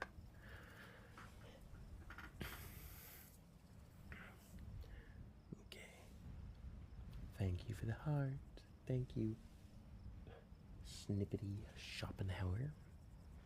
This is the story of the Rougarou, Louisiana, United States. It had been more than 2 weeks since anyone had seen old Thibodeau. It's true that he was a bit of a hermit, living all on his own at the far edge of the swamp, but you could always count on him for Sunday Mass. And now he'd missed 2 in a row. His small shack out among the moss-covered cypress trees was held together with rusted nails and jasmine vines. The roof, heavy with lichen, grew a garden of spider lilies and irises. By the time he'd skipped his 3rd Mass, the townfolk had also noticed that some of their livestock had gone missing, with nothing remaining but a few trails scattered with blood leading back to the swamp. Old Thibodeau missed a fourth week of Mass, and more animals disappeared, so a small group of men decided it was time to go and check on the old hermit. By the time they arrived, the sun was high in the sky and had turned and had burned through the thick mist of the swamp. Sure enough, the old man was home, sitting in a crooked rocking chair and chewing tobacco, covered in dried mud from his thighs down to his bare feet. His hair was a thatch of tangled strands, matted and congealed with a viscous black substance. His old hound was lying lethargically in the front door, chained to a stake. The dog appeared not to have been fed in weeks, his ribs visible and his spine jutting from his back. Chicken carcasses lay strewn about the yard, torn open and bloodied, covered in maggots. The air was filled with the scent of death, and flies swarmed over the arid ground. As the men approached the porch, old Thibodeau Old Thibodeau reached for his shotgun, stood up, and fired a round into the air. Then he brought the barrel of the gun back and pointed it at the men. "Y'all get now," he yelled as the men stumbled back toward the road. One of the men tripped over the chain that bound the starving hound, pulling up the stake that tethered him, and the dog tore off down the road, dragging the chain and the stake behind him as if running for his life. That night, what had so far just been a simple case of animals going missing, took a turn for the worse and for carnage. And carnage spread through the parish. My cat is chewing on food behind me. Are you able to hear her? Thank you for the follow, Savina. Thank you for the follow, emoji. Thank you for the follow, Sanity. You are strong, you are wise, and you are loved. Thank you for coming. We'll just wait for my cat to stop eating. Very rude little creature. I thought I taught her better.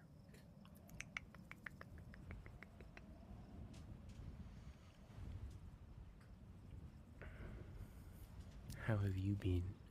I enjoy the story of the Rougarou. I've only read this once. Rougarou, Rougarou, Rougarou. I really ought to move Penny the cat's food. It's kind of losing me. Child.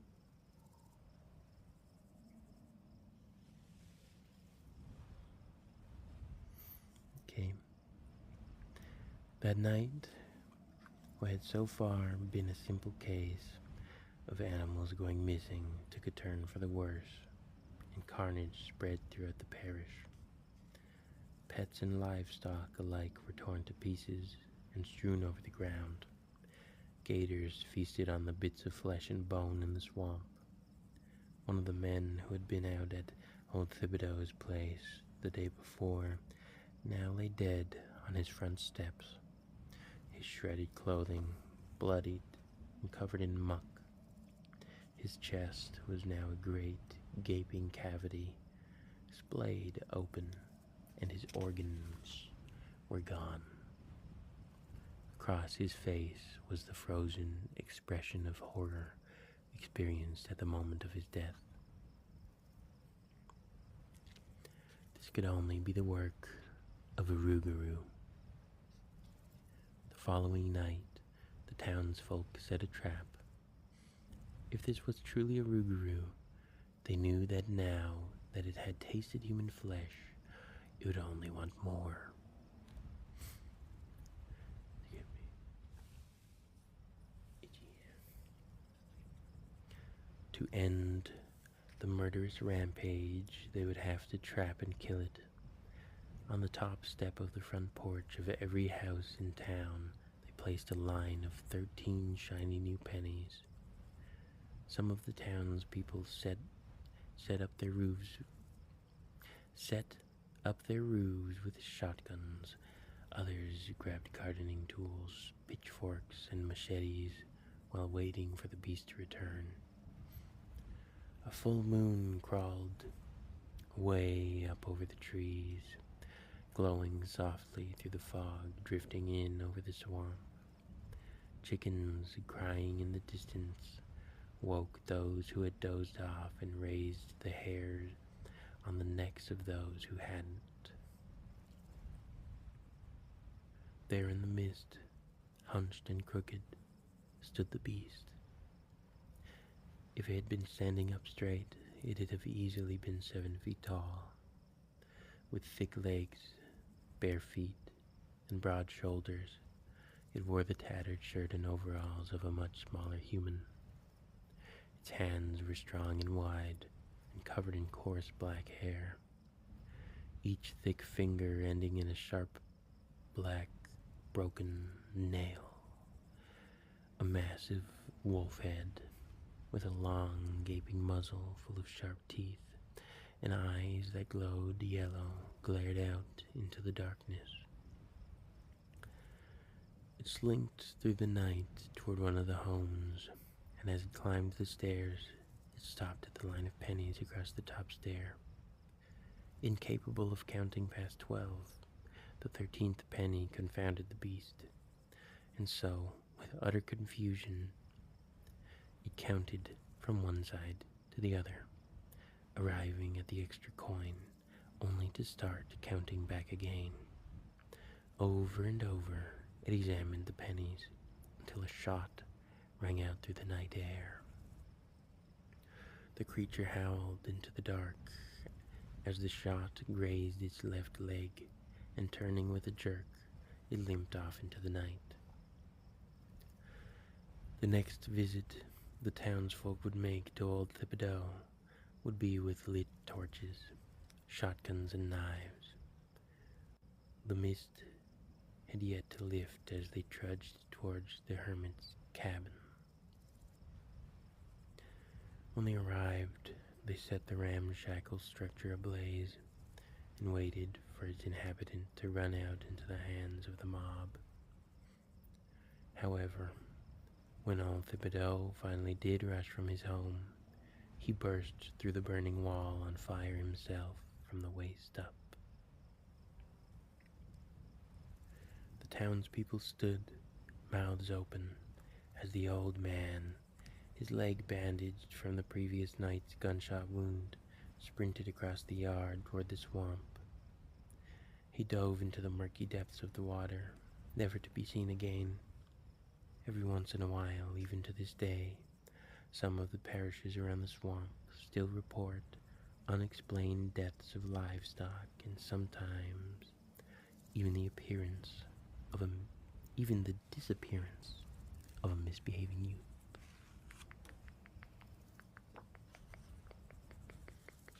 That is the Rougarou.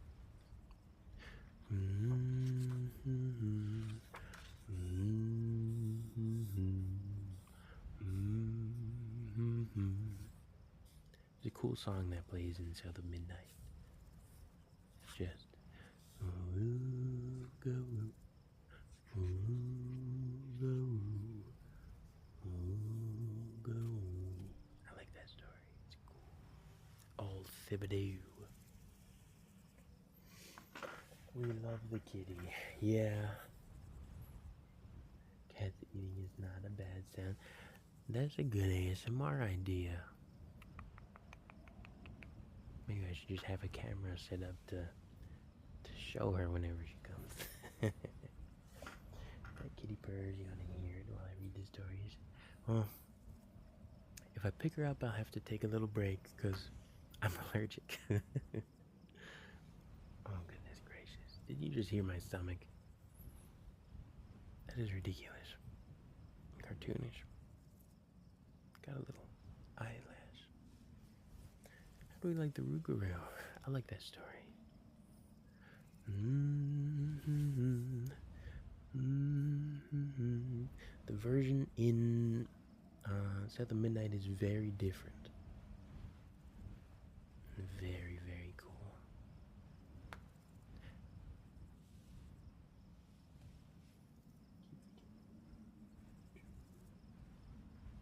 Kitty bird. Okay, I already read that. Excellent. Note taken. Cat chewing is cool. This is the Stikini of Florida, United States.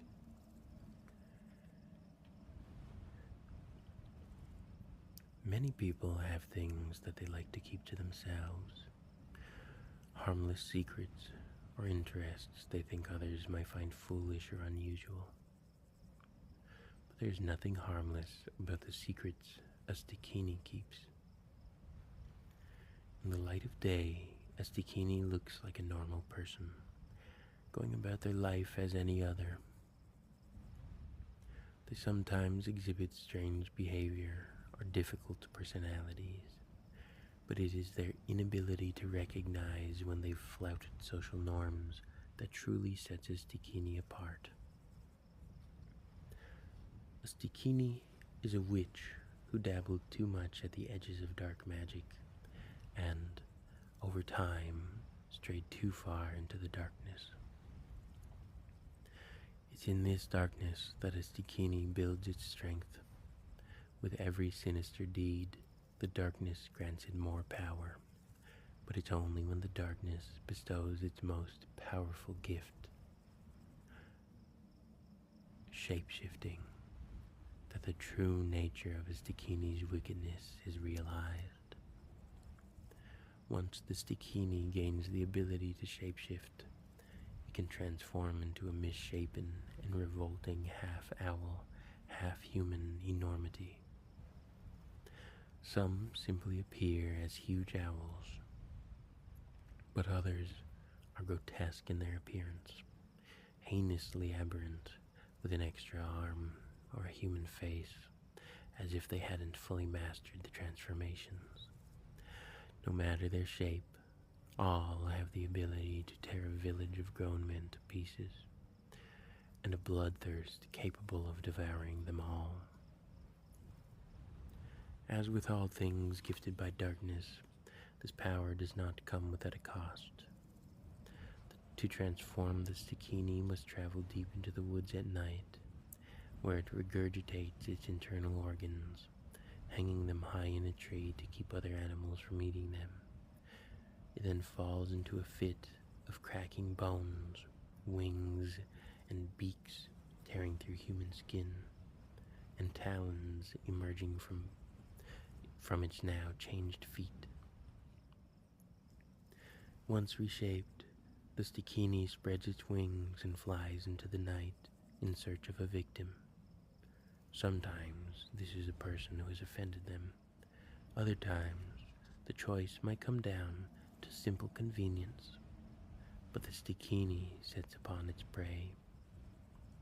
But once the Stikini sets upon its prey, there is nothing that can stop them.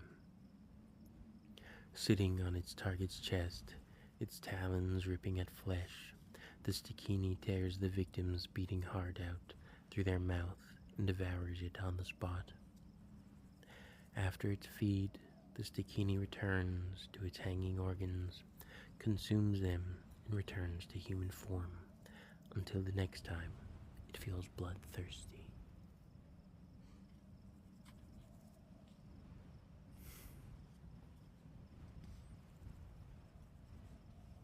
That is so cool. That makes me want to draw real bad. I've always drawn, or I've drawn owls for a long time. I've drawn creepy owls for a long time. I was taught that owls are almost dragons for some reason. Just because I'm obsessed with everything. I'm obsessed with dragons, owls, birds. Let me turn this light off. I was taught that owls are an omen of death and ill fortune. specifically seeing an owl during the daytime is bad luck. That's a superstition I choose not to believe anymore. Because I like owls. And they're just little guys. But I wonder if that's based on anything real.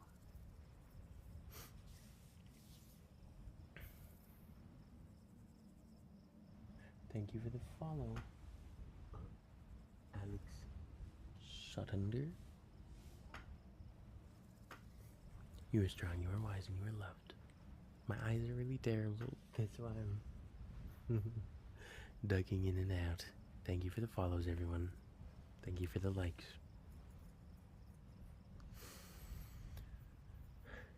Beware the lonely hoot of the owl, a somber cry, and an ominous growl, fiendish and rasping moan, an omen of death to come. How to kill a stikini. Find their organs high in a tree, climb the heights to retrieve them, toss them to the ground, destroy them in the high, hot flame of a fire. With their innards destroyed and unable to transform back into their human form, the stikini will burn in the sunlight of the new day. Or fashion an arrow with a pine shaft, dress it with the feathers of an owl, your aim true and your mind pure. You must pierce the heart to defeat this beast. I really would like to draw that. I'll probably draw that this week. Ooh. I've just randomly flipped to a page I'm interested in. On 137, The Gray Man.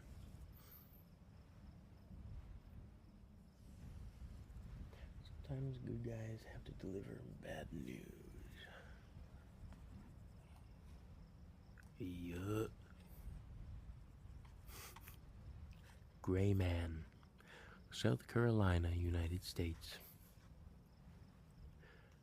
The weather seems fair as large cumulus clouds hang heavy in the distant sky, meandering sluggishly across the hazy horizon like a herd of white elephants crossing the savannah.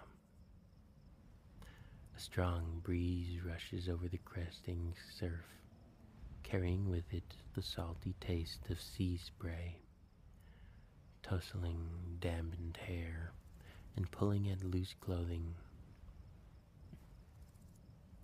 10-foot swells march one after another to shore, the rhythmic whoosh and roar of strong waves pushing pebbles and debris inland. Over the lifeguard's hut, a yellow flag flutters in the wind, warning of the hazardous surf.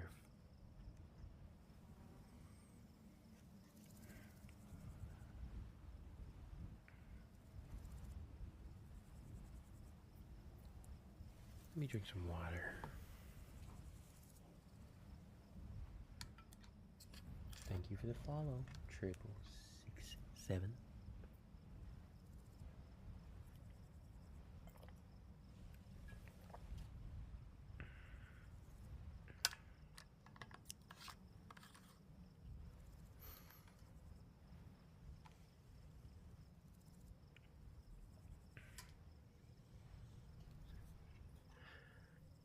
The day must have been much like this one when, on September 23rd, 1822, he mounted his horse and rode out from Georgetown toward Polly's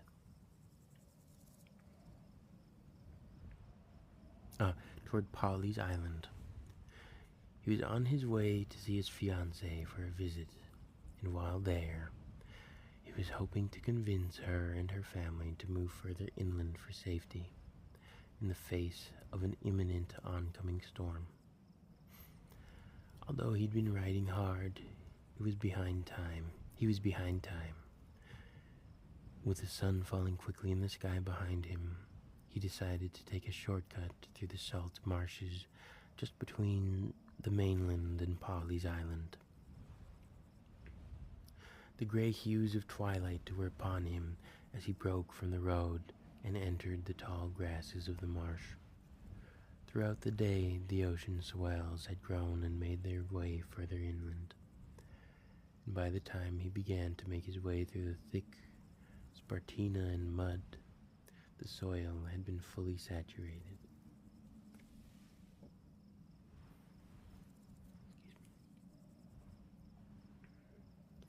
Turning the marsh's earth into loose, unsupportive muck. It wasn't long before his horse was mired down in the soft ground.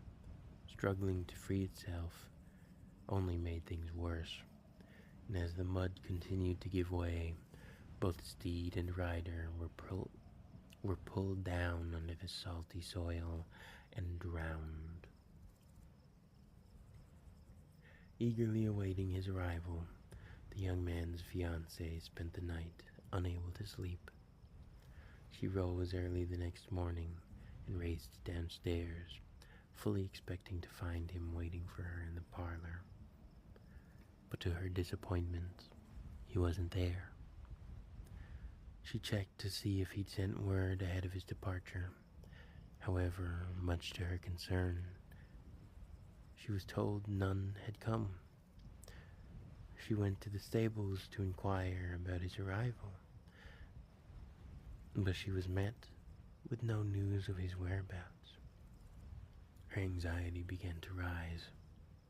She went to the shore along a path they often walked together, trying to calm herself with the familiar sound of the rising surf. It was mid-morning, and by now the sky was overcast. The heavy clouds of the evening had been driven off by thinner cirrus clouds which raced across the sky. The breeze, no longer gentle, had grown to gusts as a full wind rustled through the creaking boughs, brushing wisps of loose hair along her furrowed brow. The young woman became more and more concerned about her fiancé. He had never been this late, and he'd never been so irresponsible as to travel when a storm was coming. Her mind raced from one horrible misfortune to another as the surf became wilder.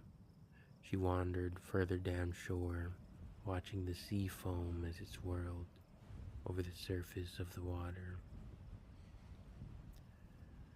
When there in the distance she saw him, standing in the gray haze and sea spray of the imminent storm. It had to be him, a man with the same stature and form as her own true love. She ran to him, but as she made her way closer, although she recognized his face, she was struck with dismay by its countenance. His eyes, somber and apprehensive, were full of sadness and foretold of the tempest to come. Although he spoke not a single word as he took both her hands in his, when his eyes fixed on hers, she saw the journey where he had met his fate, witnessed the moment he met his fate. That's a strange phrasing. Also, they had a typo.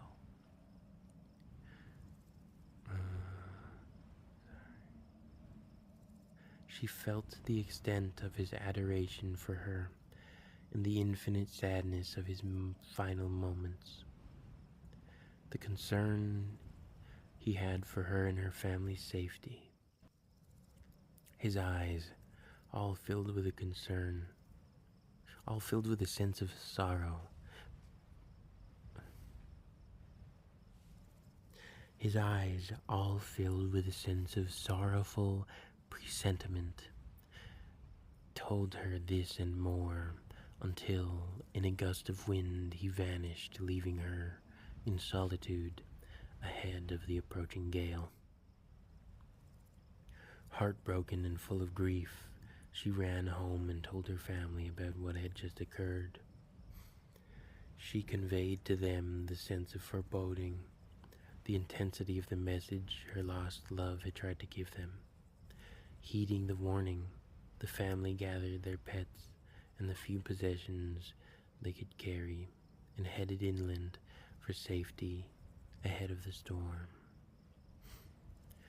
And what a storm it was on September 27th, 1822.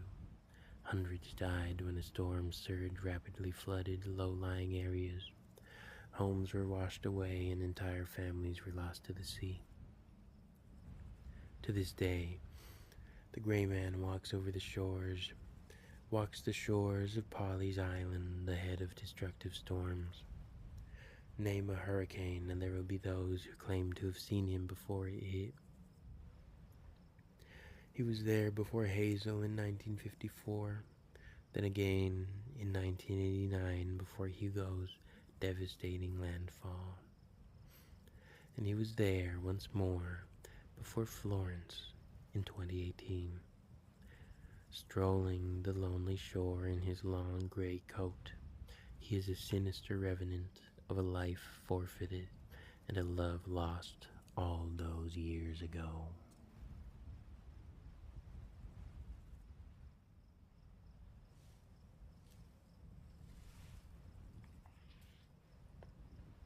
Welcome back, Tim. Lovely to have you. Thank you for the follow. Hillside 420. Seems like I left my medicine pens in the living room. Ren, thank you for the follow. Thank you for all your follows. You are strong, you are wise, and you are loved. Your presence is appreciated. Oh, goodness gracious. It is 1 o'clock. I've been streaming for 2 hours. 1 o'clock. Do I do another story? I'll have to end quite soon. Quite soon. I'm quite tired. I'm still recovering from my little illness. Oh, excuse me. I'd like to read you one more story, and then we will part ways for the night. I'll be live again tomorrow night, though. Probably reading more stories. Okay. Shall I reread one that you haven't heard yet, but I have? Or shall we discover one together, perhaps? Unless you've heard of Tunda. Tunda's a good one. The Lackwood Screecher. Ghost Moose. Hunting Superstitions. Baycock. Banshee of the Badlands. Frontier. Snarly. Yow. Appalachian Lore. Cyclone Annie. 125. Is that the one I'm thinking of? There's one that I have in mind that I want to read.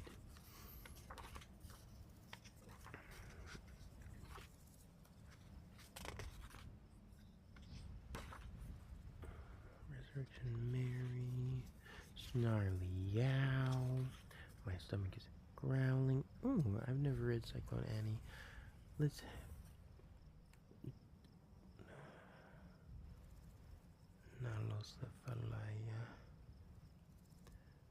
Ooh, 129.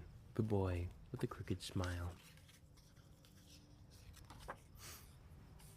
We'll read that one. Thanks for coming on. You love my live. Thank you. Thank you, thank you. That's so excellent to hear. I wanted to be live during the week, but I was much sicker than I currently am. Nothing terrible. Just a ridiculous head cold. Low energy on that.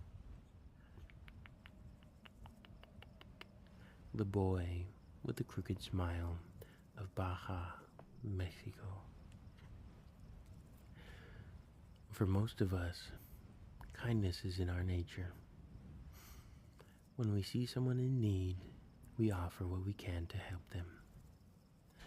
Whether out of callousness, excessive exposure, or simply feeling taken advantage of, as the years pass, we sometimes become less willing to help. And sometimes we might feel like there are so many people in need, we don't even know where to begin. The sun had set and the dusty street was poorly illuminated. Shadows were cast all along the path ahead, so when a small boy stepped out from the darkness, head down and hand raised, he gave the young doctor quite a fright. Por favor, señor, please. 20 centavos. 5 centavos. Anything, sir, he begged. Surprised, the flustered man reached into his pocket and retrieved a handful of coins and gave them to the child. The boy slowly raised his face to the young doctor and smiled. It was a ghastly smile that revealed crooked teeth in crimsoned gums, angular and jagged, that emerged from behind bloodied and torn lips. Muchas gracias, señor. Much thanks, said the boy. His black eyes turned up at the corners as he pocketed the coins and ran off. The doctor hurried home, and believing he had just seen a demon or a spirit, locked his door before a fitful night's sleep. Several nights later, a police sergeant, an older man, was walking to meet his friends at La Taberna. When out of the shadows the small boy appeared again. Once more with his hands raised and head down, he asked, Por favor, señor, please. 20 centa. Get out of here, the officer shouted, pushing the boy out of his path to the ground without halting his stride. As he glanced backward toward the boy, he saw him standing in the shadow of a large tree, his white teeth visibly mangled, crooked and sharp, glowing in the dark. Hands on his hips, the boy let out a malicious and sinister cackle before slowly pointing at the policeman, then running off into the darkness. The officer thought it a bit odd, but felt no remorse for his rough treatment of the child and continued on his way. The following day, the police officer was found dead in his home, having suffered a massive cardiac event.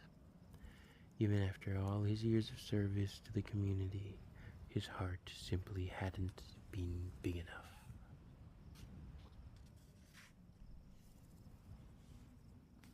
What do we think of that?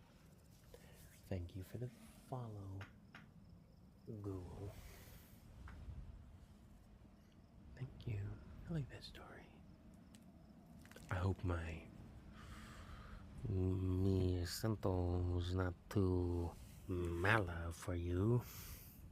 Aprendiendo. Lento. Lento, lento. Slowly, slowly. Slowly learning. Oops, my stomach. Looks like that's the end of my stream. My stomach is growling. It's 1 o'clock.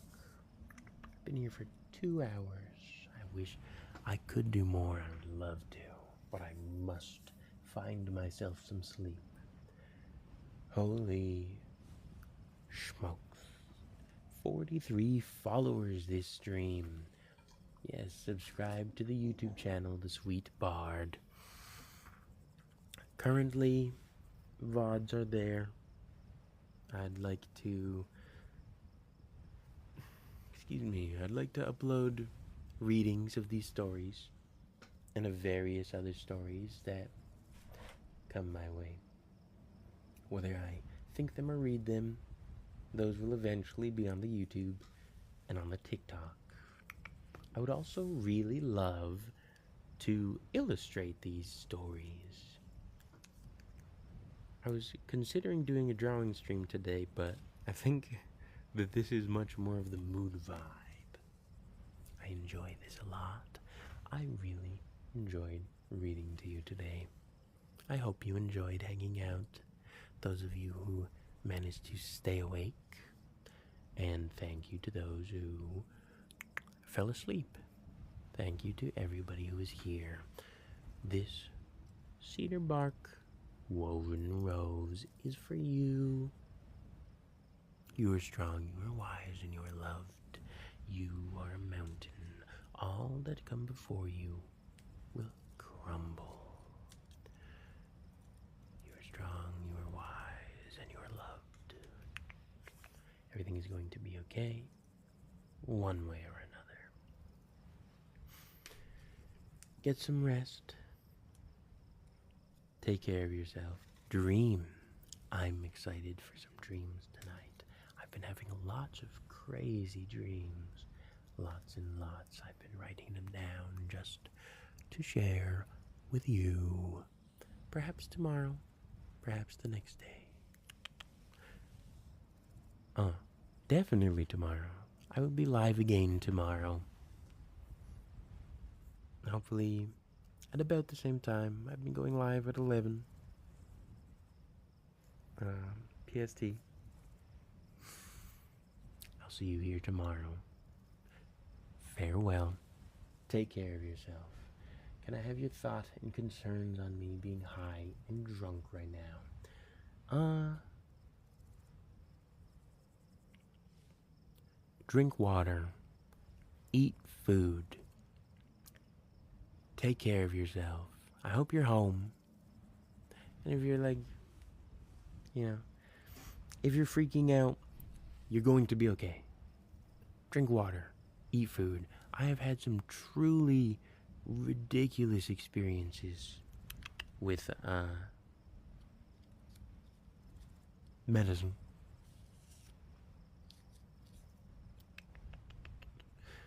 Completely ridiculous. A story for another time. But as crazy as things get, you will be okay. Take care of yourself.